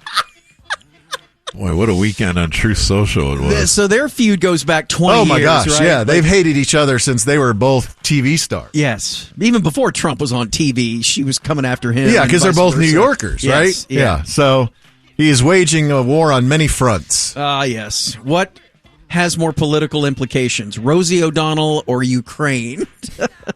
All right, good stuff, E-News man. Thank you, Creighton. And now the star of Daveland, Dave. Have to have a Dave. Thank you. Well, I am back. I spent my week of summer dry dock in a place that I shall now name. I went to Massachusetts. Oh, you did? Yes. Wow. Yeah. So we broke it up. We went to Boston, flew up on Saturday, had a day in Boston on Sunday. Did you introduce your wife to our friend? I did. I'll get there. Oh, whoa. Then Monday, rented a car and drove to Cape Cod. Nice. And then Tuesday, Wednesday in Cape Cod, and then Thursday traveled home. And then we had the long weekend to decompress when we got back here. And so the genesis of the trip, one of our friends, our buddy Taylor Young, Yeah. and his wife, her family has had a cottage in Wellfleet since the 70s. Her grandmother bought it back in the 70s. What's that? Is that in Boston or? That's on Cape Cod. Okay. Yeah. So the idea was to meet them, and they go there pretty much every year, so they know the lay of the land. They can show us all of the hot spots. But we went up early because Marissa, my wife, wanted a do-over on Boston, because the last time that we went to Boston, she had pneumonia. Like, we had to take her to the hospital, like the Tufts University Hospital there in Boston, and she had to stay there overnight, and they had to give her antibiotics and stuff. And so she didn't get the full Boston experience the first time. And we did a little bit of the Freedom Trail. I don't know if the first time? Yeah, the first time. And this time we wanted to do it all. Yeah. And we did not travel with teen daughter. She was doing camp stuff. But it was my wife and myself and baby Wells. And he hadn't been on an airplane, has he? No. He had gone to Vegas. We took him to a Raider game last season. Yeah. Yeah. We had a bachelor trip. And so this was his third and fourth flights. And he did great. Like, every time people sitting on the row with us, because he still qualifies as a lap child. Yeah. So there's always a rando on our row that when they see us rolling up with baby, they oh no. God. But for the most part, he is super well behaved on the plane, and everybody that sits next to us at the end of the flight is like, he is so good. Does he sleep? A little. Like, he basically, on the way back, he fell asleep when we were on descent. So he slept for the last 15 minutes of the flight. But when you're traveling with kid that young, you have a giant checked bag with all of their crap in it, and you have car seat, and you have stroller, and then you have your carry-on luggage. So what a nightmare. It's just juggling all of this crap. It's a lot to deal with. But what's that drive like to Cape Cod? It's 2.5 hours. That's not bad. Yeah. And is it congested? Is everybody and their brother up there? I'll get there in a second. Okay. So I want to touch on Boston really quick. We did the Freedom Trail, but this time we wanted to do it all, because last time we kind of stalled out like maybe 2/3 of the way. And the last bit, you have to cross the bridge into Charlestown. And that's where the USS Constitution is. And that's where Bunker Hill is. And we get to, like, as we're crossing the bridge, we're like, there's no way we're walking back. We're going to have to Uber back. And we get to the USS Constitution, and it was free. Like, we could have taken the stroller and gone on the deck of the ship, but we were like, yeah, we've seen it. That's fine. Yeah. And we found like a brew pub in between the Constitution and Bunker Hill, and just had snacks and beers for like 90 minutes in between, because we just needed to recharge our batteries a little bit. For sure.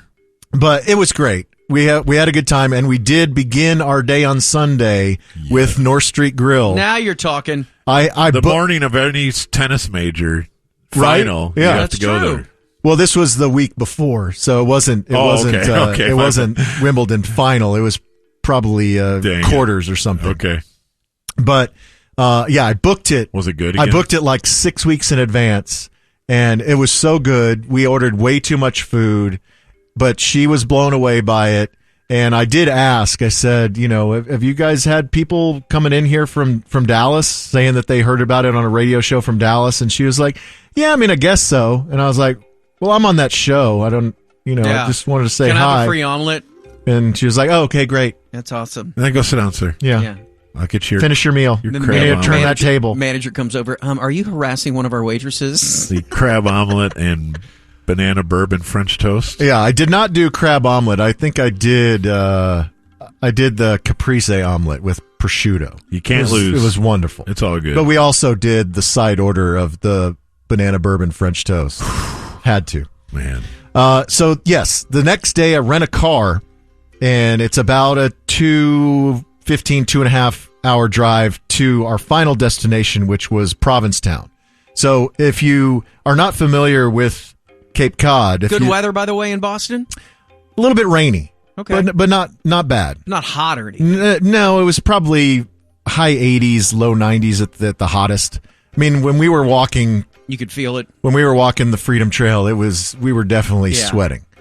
But if you're not familiar with Cape Cod, so if you imagine Massachusetts and the Hook at the bottom, so Boston is kind of on the coast to the north, and then if you go south and then you curve all the way around to the end of the Hook, to the end of Cape Cod, that's where Provincetown is.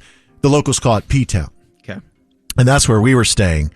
And that's way out there. Yeah. And then beneath Cape Cod, that's where Martha's Vineyard and Nantucket are. Those are islands. And so you can take ferries there, but we just didn't have enough time to do all that stuff. And are those both really fancy? Yeah. Martha's Vineyard and Nantucket are definitely fancy, but on kind the of riff-raff off. on the Cape you have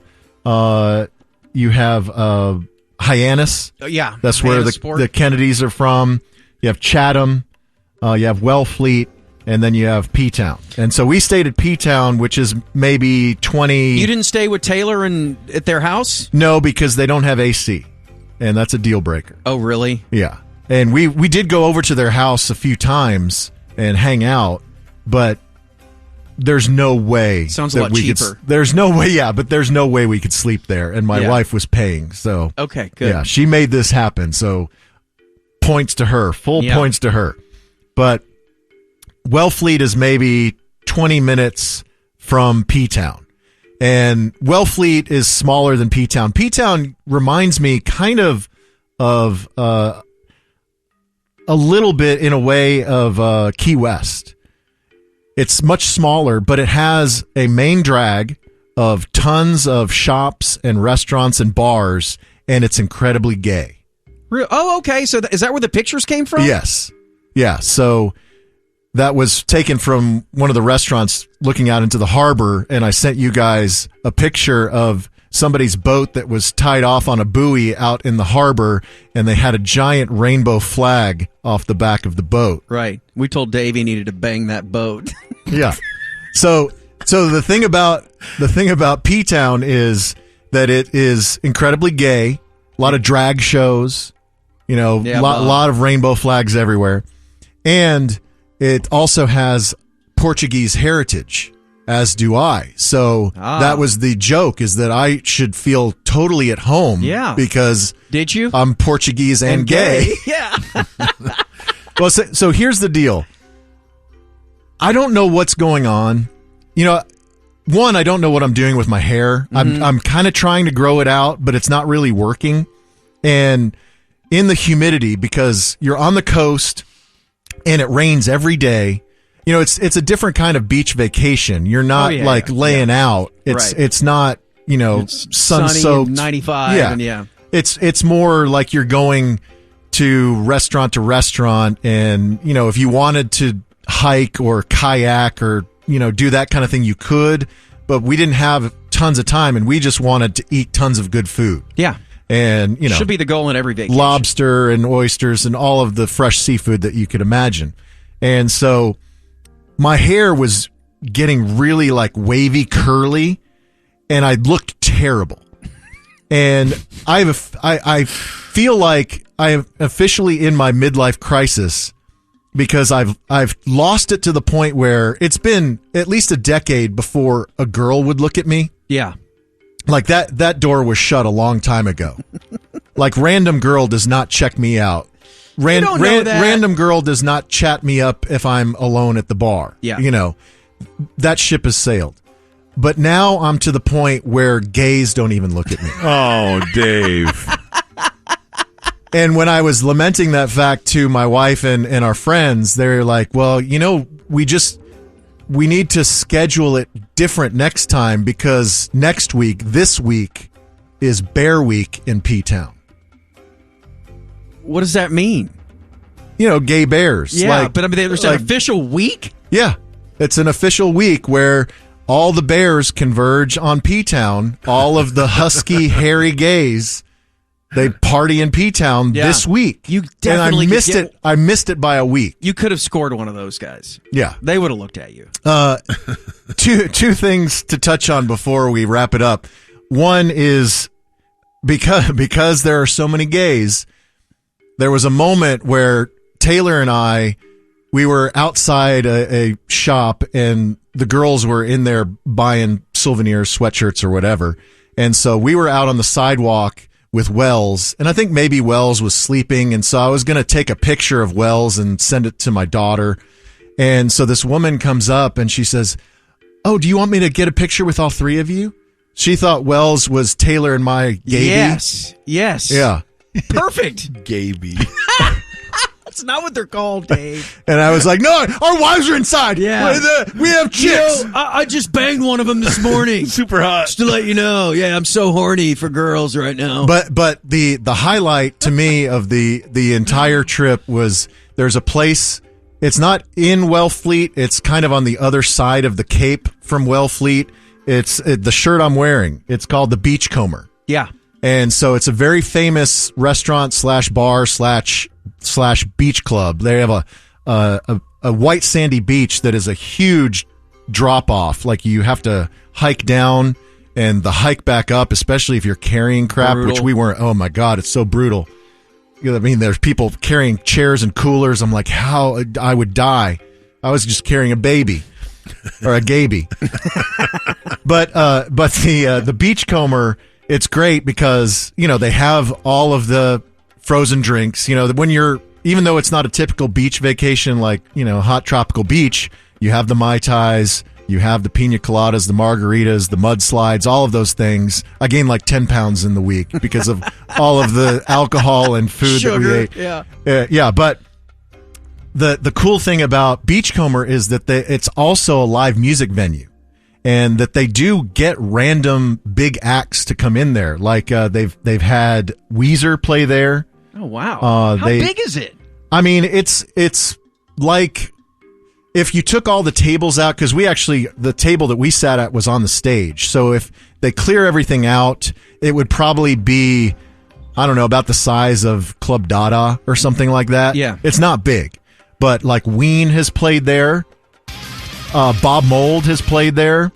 And Rhett Miller and the old 97s. Rhett has played solo, and the old 97s have played there all together. Fun. Yeah. So I'm looking at the picture now. Yeah, you just park. The parking lot's right on the beach. Yeah. It's gorgeous. Yeah, it's so awesome. I mean, I cannot recommend it highly enough. You do have to hoof it to get there. You have to rent a car, and you have to kind of know where you're going. But, man, it was so much fun, and it's one of those things where we're not going to make it an annual tradition like they are because we don't have the free place to stay. Yeah. But definitely want to go back and definitely want to bring the daughter next time because look at those oysters. The seafood is incredible. Oh my God, Bob. Yeah. So good. Good trip, man. Yeah. A lot Really of good fun trip. and so much thanks to my wife for being my sugar mama on this particular trip. And, you know, I was trying to do my fair share and picking up tabs. And you know when vacation is over, when you have gotten so fat and your bank account is so empty, you're like, I can't do it anymore. That's it. We came home at the perfect time. We have to go home. Yeah, now. We're done. All right, good stuff, Daveland. All right, so I texted you earlier today and said we got to play something for you from the broadcast yesterday. And you don't know what we're getting ready to play, do you? I can't imagine what you would be playing. Okay, so nothing, in your opinion, happened that would make a radio show call you? Nothing out of the ordinary. No, I mean, I'm not. No. Okay. See, if I was on the other end of this phone call, I'd be like, "Oh no!" Yeah, what no, happened? seriously, I don't like to be in this position that Dave is in, and I'm assuming we're hearing things, but we're hearing things. But our audience actually was the first to point this out. This is not a hardline exclusive. This is actually from your public. Yeah. So immediately after this happened, we were sent a tweet saying, and this was addressed to George Dunham, Gordon Keith, Corby Davidson, Dave Lane, Sports Term. I hate to break the news to you, Dave, but George Dunham and Gordon Keith don't like to work the month of July, and so we're the ones that are going to break this to you. They're anti-July workforce. They take an amazing all-star break. They really do. And they're not tending to their elderberries, okay? And cooking and yeasting bread. Boy. So, okay, so this guy said, turn it up and listen to what happens in the background after you hear the word Simeon. Now, this was in the 7th? 7th or 8th. Okay. Yeah. Yeah, 7th inning. And so listen closely to the actual game audio, and you tell us if you hear anything fun or funny after the word Simeon. Audio courtesy of Victory Plus. Yes, thank you. Here it is. God, all right, here we go. So they're loaded for, isn't it funny, Marcus Simeon. I say that because you'll remember when... Could you hear that over the phone? What the hell was that? I have to tell you, I played this for my kids like 1,000 times today, and they were in hysterics. We should probably listen to it again, just to make sure. Yeah. Let's listen to it again. The P1 said someone needs to make sure there's a chair left. Oh, my goodness. A chair was violated, it sounds like. All right, listen close. You don't have to listen closely. It's right after Simeon. So they're loaded for, isn't it funny, Marcus Simeon. I say that because you'll remember when it goes down and then it goes up. Yeah. Oh, wow. Here, I think we have it isolated. Okay, good. Let's see if I can really hone in on this sound we heard. I say that because you'll remember. Like, I'm not even sure that... No, it's possible that that's a stomach gurgle, but that sounds like a pants filler. I'm not even sure the human body can make that sound. I thought only Norm was capable of that, for real. Like that the open bag of leaves that is the Norm anus was the only thing that was capable of that. Sir. Oh, it was like 2 Scotch eggs and apple cider vinegar and... Let's go. So, no memory of anything just unloading during your end of the broadcast. No, so I can assure you that didn't come from the booth, and there are a couple of reasons why, right? And so if I'm standing in front of the judge right now and the jury, here's how I would explain that in the simplest way. As we all know, the noises that we speak go from our mouths into the microphone. If we are off mic, you may not even hear what we're saying. So someone would have to have that microphone square up their a-hole for somebody to hear that. All right? There's no way that Murph just took his headset off and was like, let's see if Dave notices this.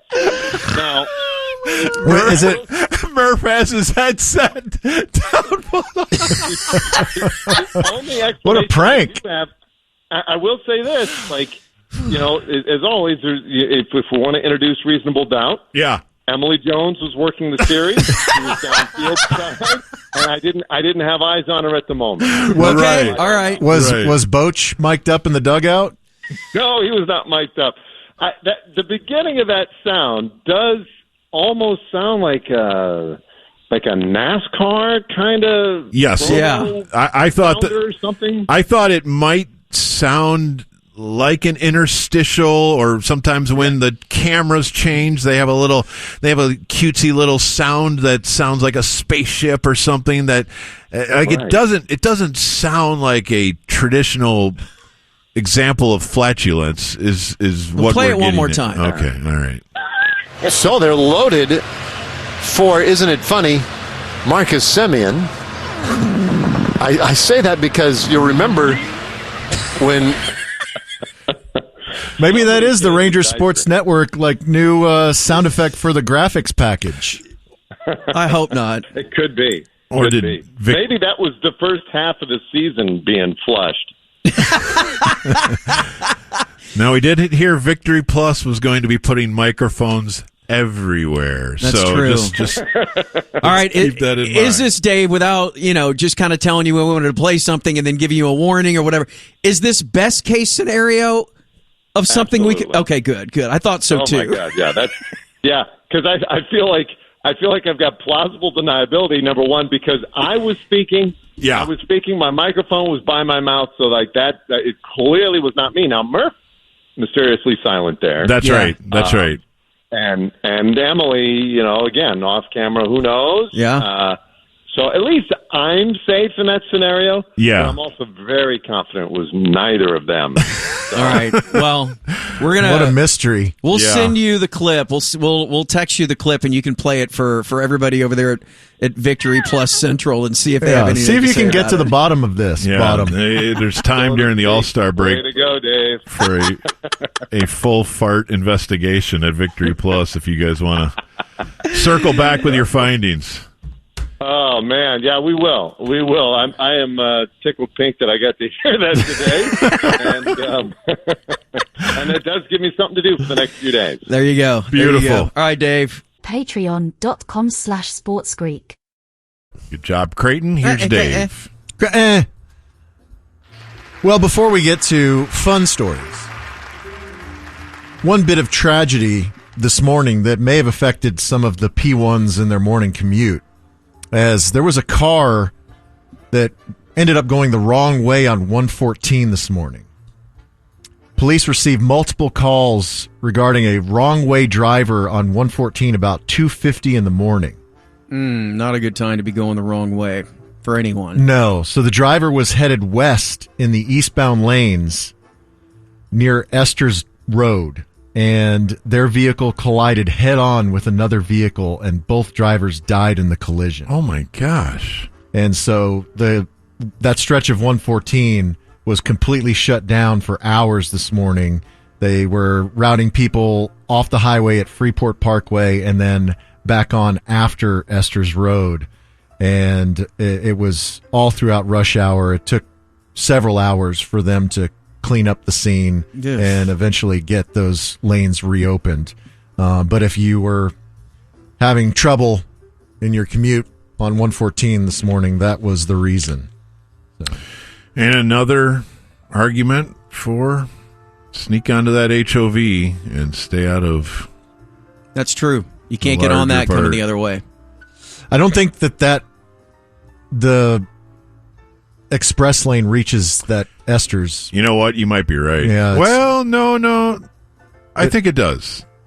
Actually, it might be really close to the entrance, so I'll stand down. But I do love the 114 HOV lane for just the reason that you stay out of any sort of interactions with other cars. So Paige Beckers, she has announced a collaboration, a partnership. You're right, Dave. Thank you. Thank you for knowing that. Sorry. Paige Beckers has announced a collaboration with Wingstop. Heck yeah. Makes sense. So Beckers... She's our wing. That's true. She is a Dallas Wing, but her relationship with Wingstop goes way back.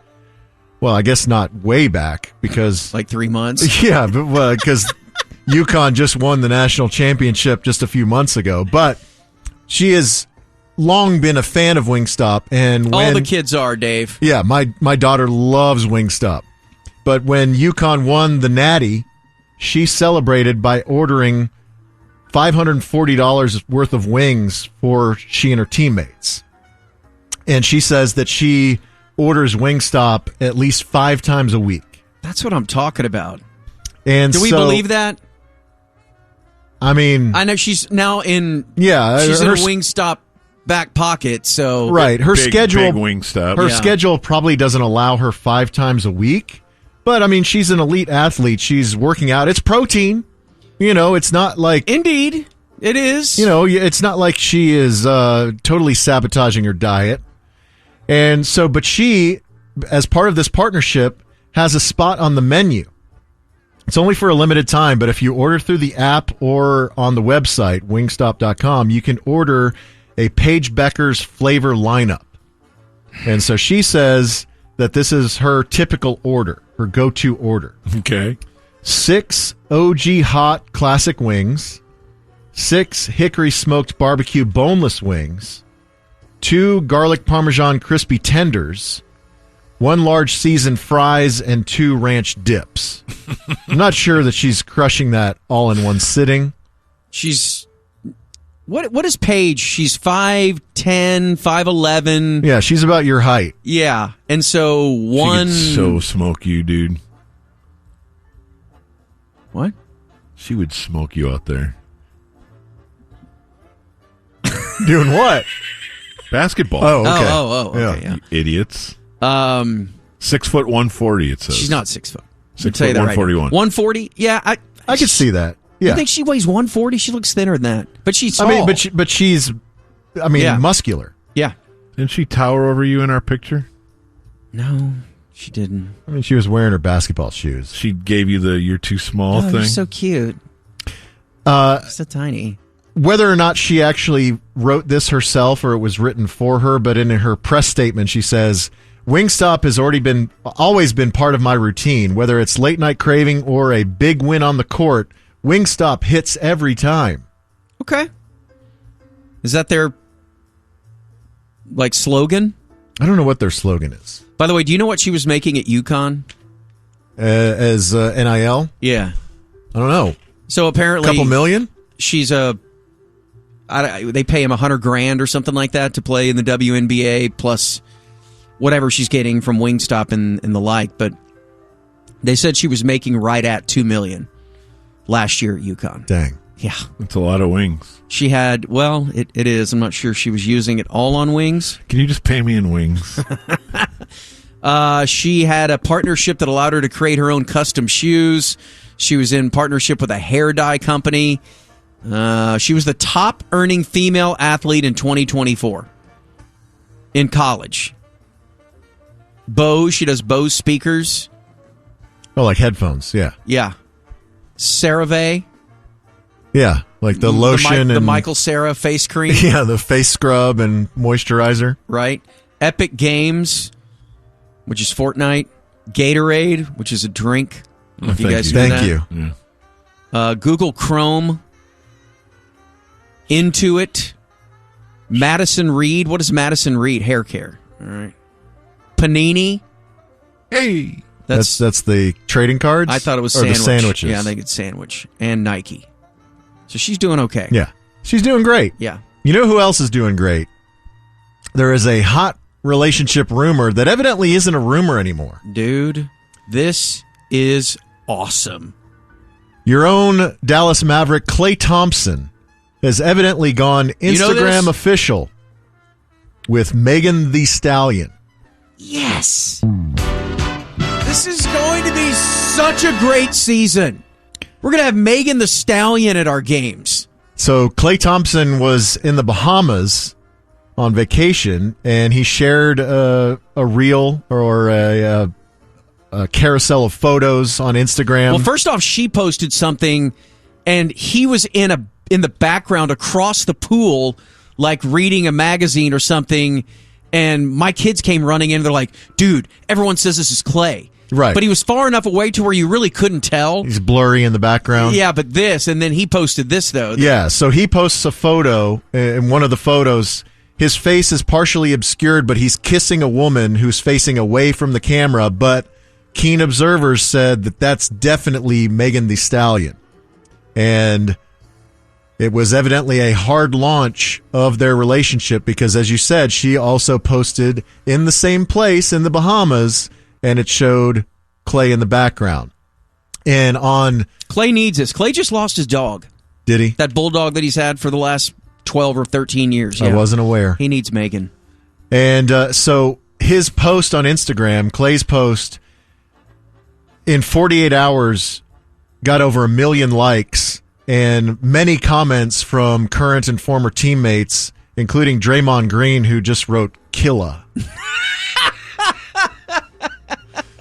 So yeah, I mean, we may have Megan Thee Stallion at Mavs games over at the AAC this year. Cooper Flag Mania. We've got Megan Thee Stallion. We got everything going right now. Man, this is awesome. Do I have time for one more? Has anybody been over there to the store yet?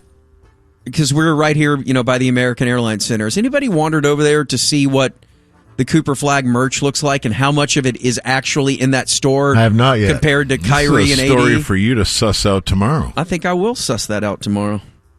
Yeah, you got one more. One more. A Texas woman was indicted in Parker County this week, a few months after police say that she plotted to kill her ex-husband.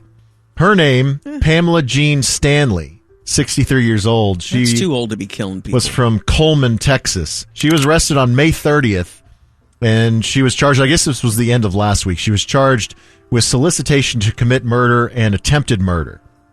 So she was arrested after driving from her home in Coleman to a motel in Parker County, and she was attempting to purchase fentanyl from what turned out to be an undercover police officer.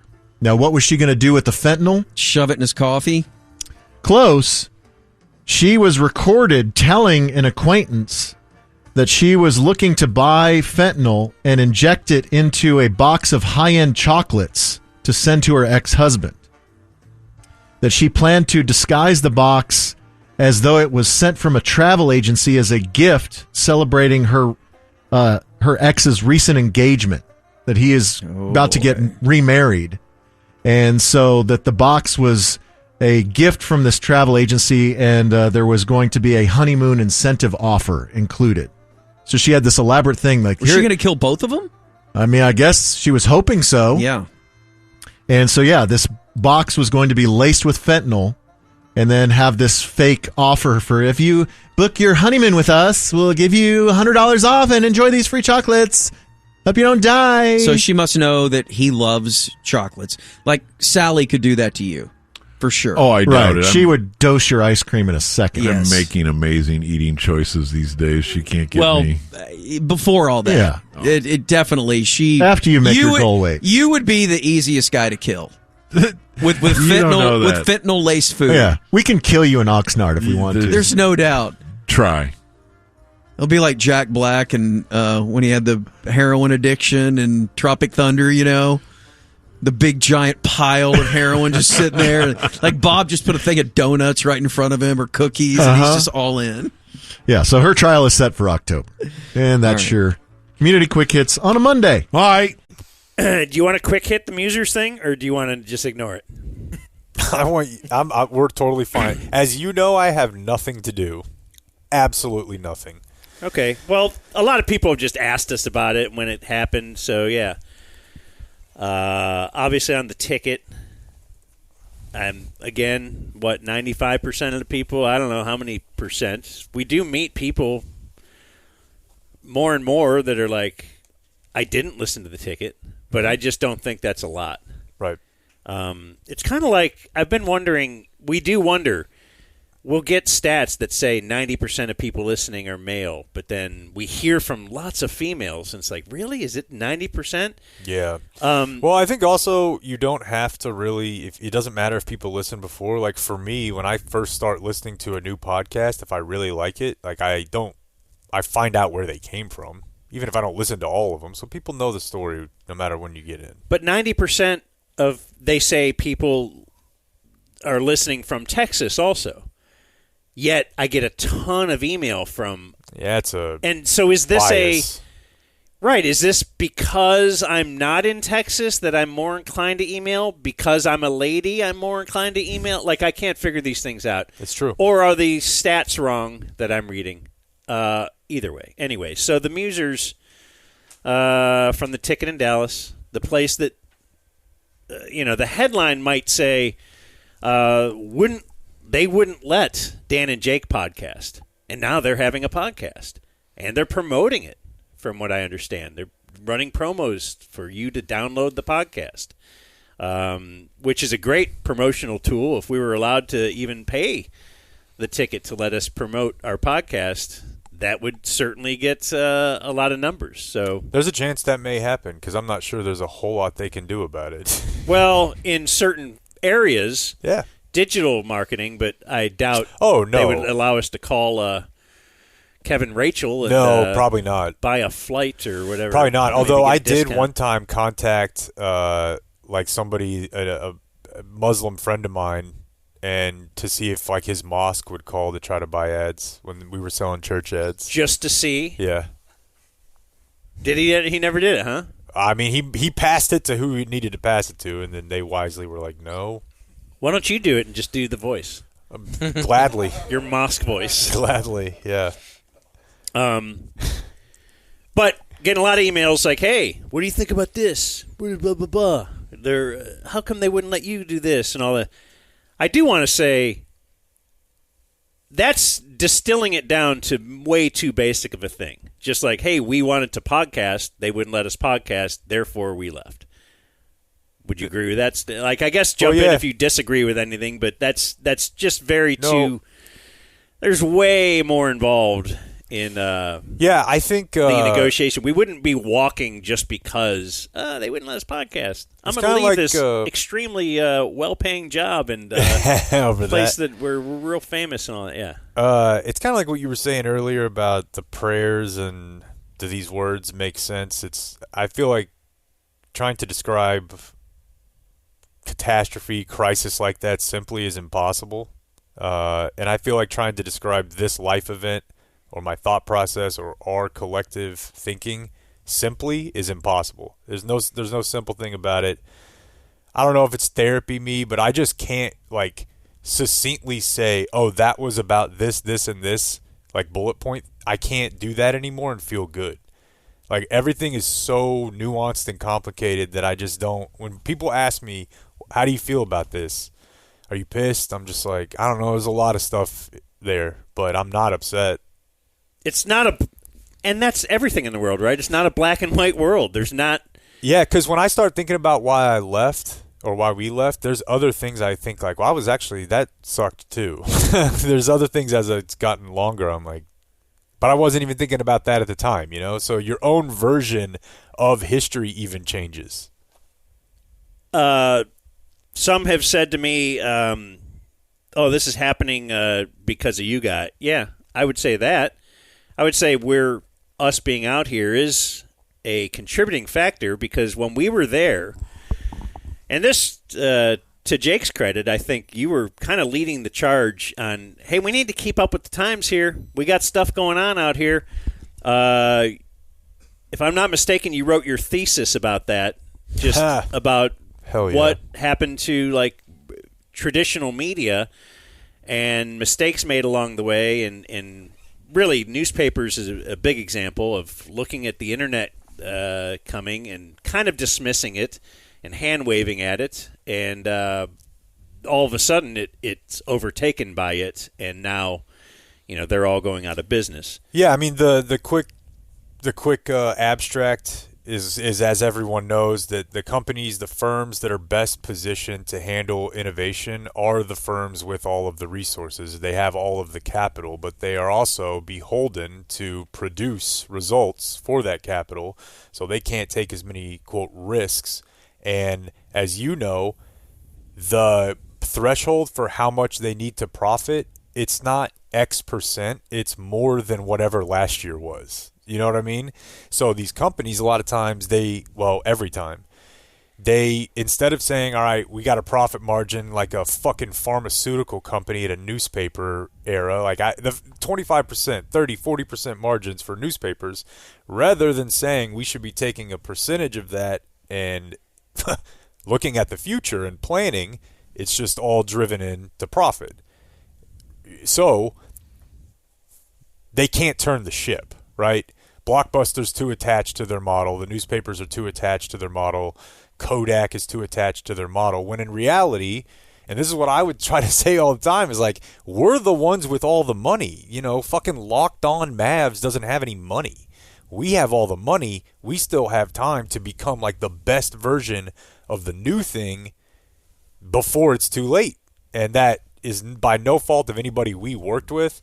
That's just not how these companies operate. That is not how innovations diffuse. And my thought on that was, we have all the talent, or there's no better collection of, people that could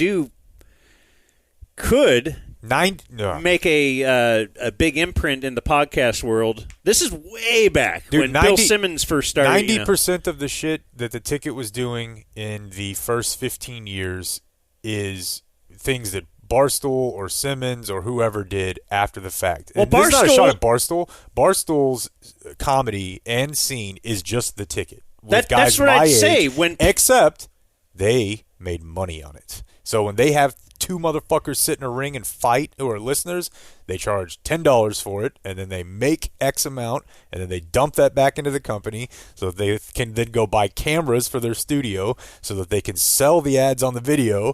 You see how this all can work together? Yeah. They just started doing that. But I think the ticket could have beaten Barstool to that. Not nationally because... Not nationally. But as far as, like, raising the profile of the station, I think it could have been done. But Cumulus was not going to... Right, and the thing that they would say, if you say raising the profile of the station, what? Of the most popular radio... Like, they're already on top type thing. Because I used to... Like, I would say to Dan Bennett or somebody, you know, like, hey, why don't... I'm listening to Sirius radio because I'll get a car and it's got Sirius radio and I'm hearing these stations from other markets. They would just air like an L.A. afternoon show. They would air different, like, I don't know if they still do that. But yeah, I think they do. I'm like, why isn't the ticket on there? Like, figure it out. Like, Figure it out is not on the menu. But you That always is very important to hear remember. you always hear people. We would hear this, and I think we're hearing it now too. That like, and that's why we thought we could survive out here. Is that we would hear. You know what? I started listening to you, but I live blah blah blah. I started listening because I was looking for a Cowboys station or something, and then I really like you guys though. And I live over here. Like a kid from Kid and Plays lives in California, has never lived in Dallas, but then all of a sudden just likes all the shows.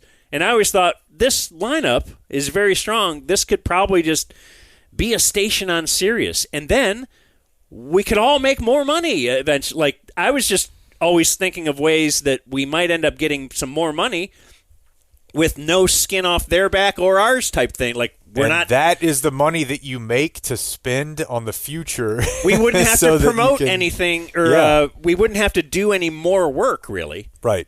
You want to be able to sell this thing on different platforms, which is kind of how we're doing it now. Like I'm proud of. But back to your point, though, it was not just do a podcast. But that's I think way back in the day, we used to always be like, hey, you should do this, you should do this.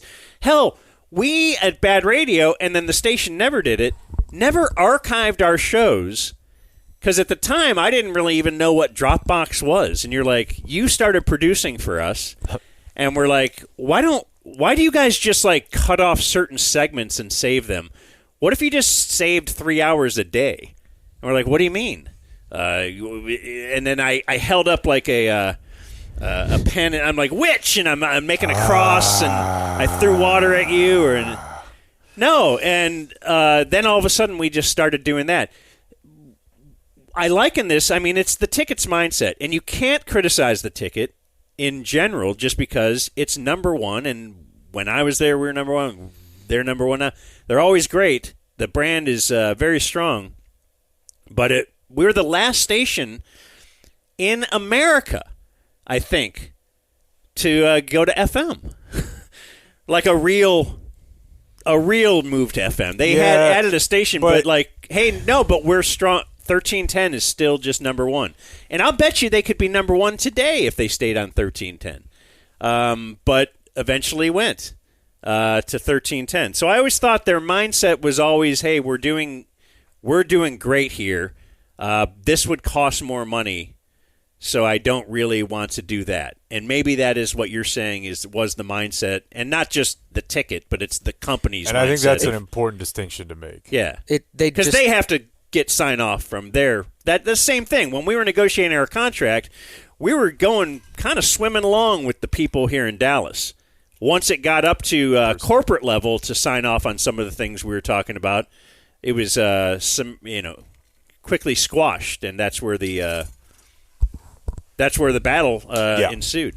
But it didn't. They just never wanted to take away from the radio ratings. That's how they got paid. Well, and that's another. That's why we could never have a YouTube channel or a Twitch. Or that's another thing that we argued about, and I think have, in the long run, won the argument. Now, I won the argument check in my mailbox. In fact, it's probably the other way around. I wanted to have an argument payment. But it was the, yes, you can't have this because that is competing with us.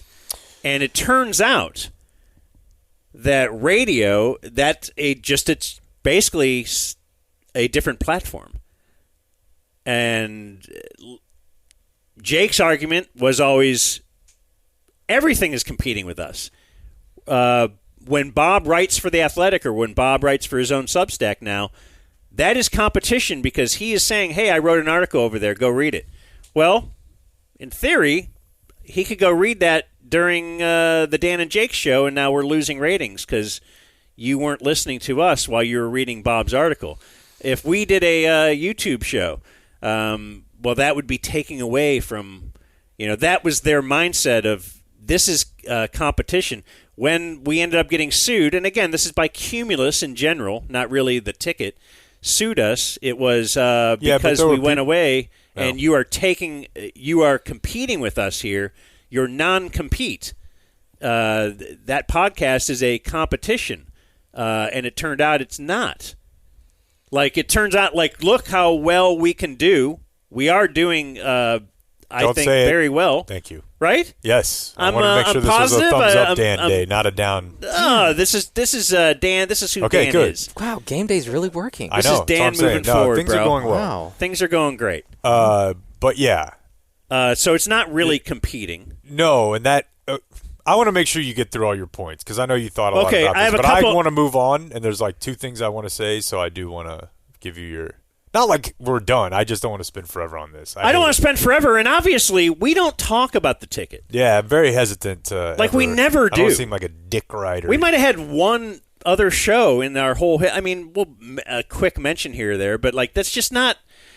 I think it personally. I think this was a criticism I had of when the Freak started up. Is they talked a lot about what they're doing and their thing and what, and the ticket and whatever. It wasn't just do a show. Yeah. And that's our mindset kind of is well, let's just do a show.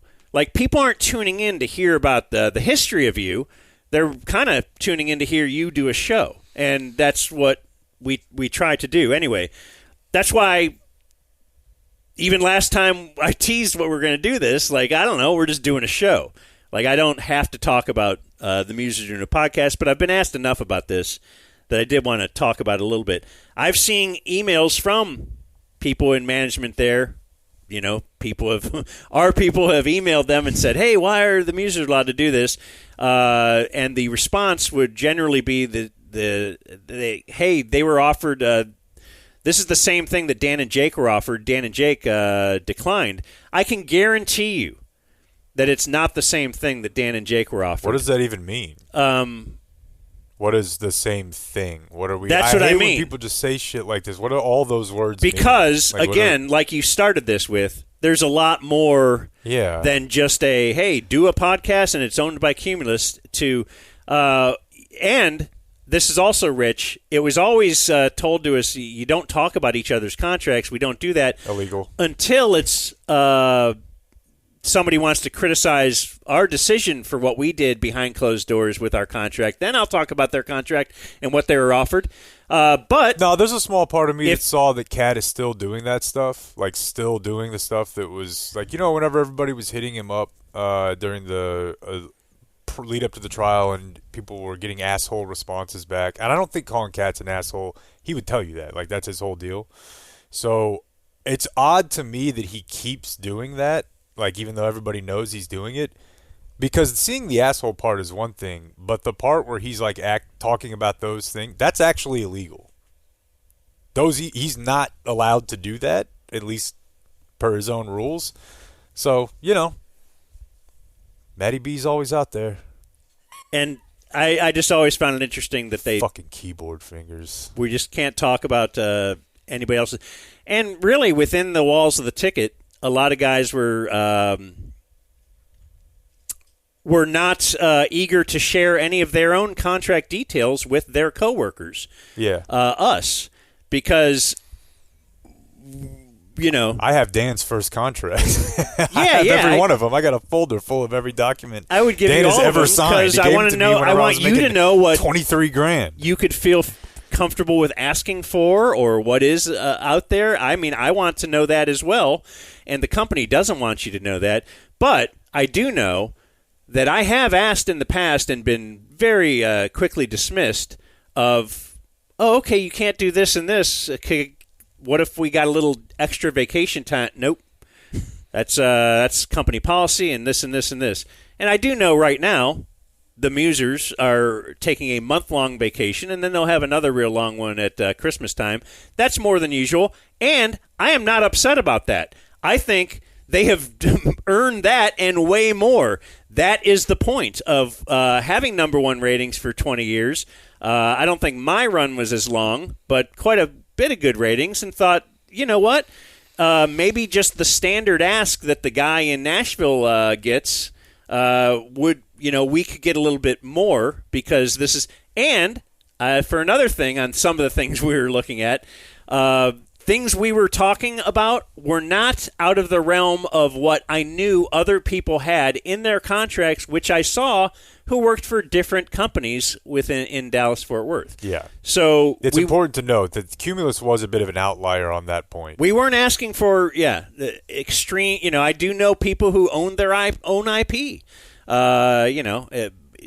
We got sued for we didn't even try to use the name The Hang Zone. They were complaining about using the name The Dumb Zone because we had jokingly referred to that on the ticket. So the point is, there is a lot more going on. It's not the exact same deal for sure. I think it's awesome that they're doing it. I think it's cool that Cumulus is trying to dip their toe into the world of podcasting. But it's just not the exact same deal. Yeah, deal would mean like all of the parts of the contract, I would think. I mean, if they want to open it up and tell everybody, show, okay, here's exactly what Dan and Jay, because when if you want to know, they were offering us, if you did a podcast under the Cumulus umbrella or whatever, we would allow you to do that. You'd have to turn in that podcast for approval ahead of time. You have to make sure you don't talk about anything that you might talk about on the ticket as well. And it's important to note this is where anybody can identify with this in their job. And really it happened at both levels. Like we're on one level, and then like Gordon and local is on another, and then like there's corporate. So we knew that, like, for example, Gordon had his own Twitch stream. And so when they said you can have a podcast, but we have to own it, and we have to pre-approve all the content, we said, well, Gordon has his Twitch stream on his own, and he owns that. So that seems the same. And they said, and I'm not making this up, they said, well, he's going to be putting that on the ticket Twitch stream. That was 2 years ago. So that obviously didn't happen. And we were like, okay, well, that's the thing, is that we want to do it and try to own some of it. And I realized that was an ask, but we were asking for something that we knew other people had already done. I mean, there were people at the ticket who had podcasts, right? So we were trying to get codified, like basically the special treatment that you get by being effectively Gordon or the Musers earned, right? We were told we had not earned that, and that's fine. But I feel like where we were headed, we're going to sign a 5-year deal. Like you and I were going to host the morning show one day, or you and I were going to do whatever the fuck we wanted to do, because there would have been nobody in the city or around better than what we have. Like that was it. But also, as those conversations happened, it became very clear to me that if this is where they are right now in 2023, this is not like philosophically going to mature well over the next 5 to 10 years. Like this level of like, no, like this and this and no, appearing on this, and we're not going to have a writer on from The Athletic because we have an affiliation with the morning news, and we're going to lock all our shit down, and we're not going to do the video. Like that level of like protectionist thing, that I don't think that's good. And so that was highlighted through the negotiations, It was like there were things that were different, and then once we started talking them out, it really became very clear to me that it was not, the move going forward. And so that stuff's not personal at all. The only personal things I have are from like the way our character was positioned throughout the trial, not the negotiation. The negotiation's not personal. Saying that I didn't contribute to help out like people who didn't have as much as me, and that I didn't participate in that to the same degree as everyone else, that's a different story. What's that about? Well, you remember how there was the whole, like, I didn't, because there was one fund and then there was another. Giving, like, money to those who were COVID furloughed or I was something? still making 50K base for, like, the first 9 or 10 months. I said yeah. I lied about that. I did participate Did they in COVID. bring that up in the trial? I don't remember that. It was in, like, the pre-trial, like, hearing, and I am 100% positive that of anybody who's ever worked there, percentage-wise, I've given more money of my money to people who worked there than anyone else. Percentage-wise, for sure. 100% sure. And then this fucking asshole decides this is the day. This is the one thing that I have like ultimate pride in, and they want to put that on paper in front of the world. So, you know. Yeah, no. Ask me about Troy and Skip.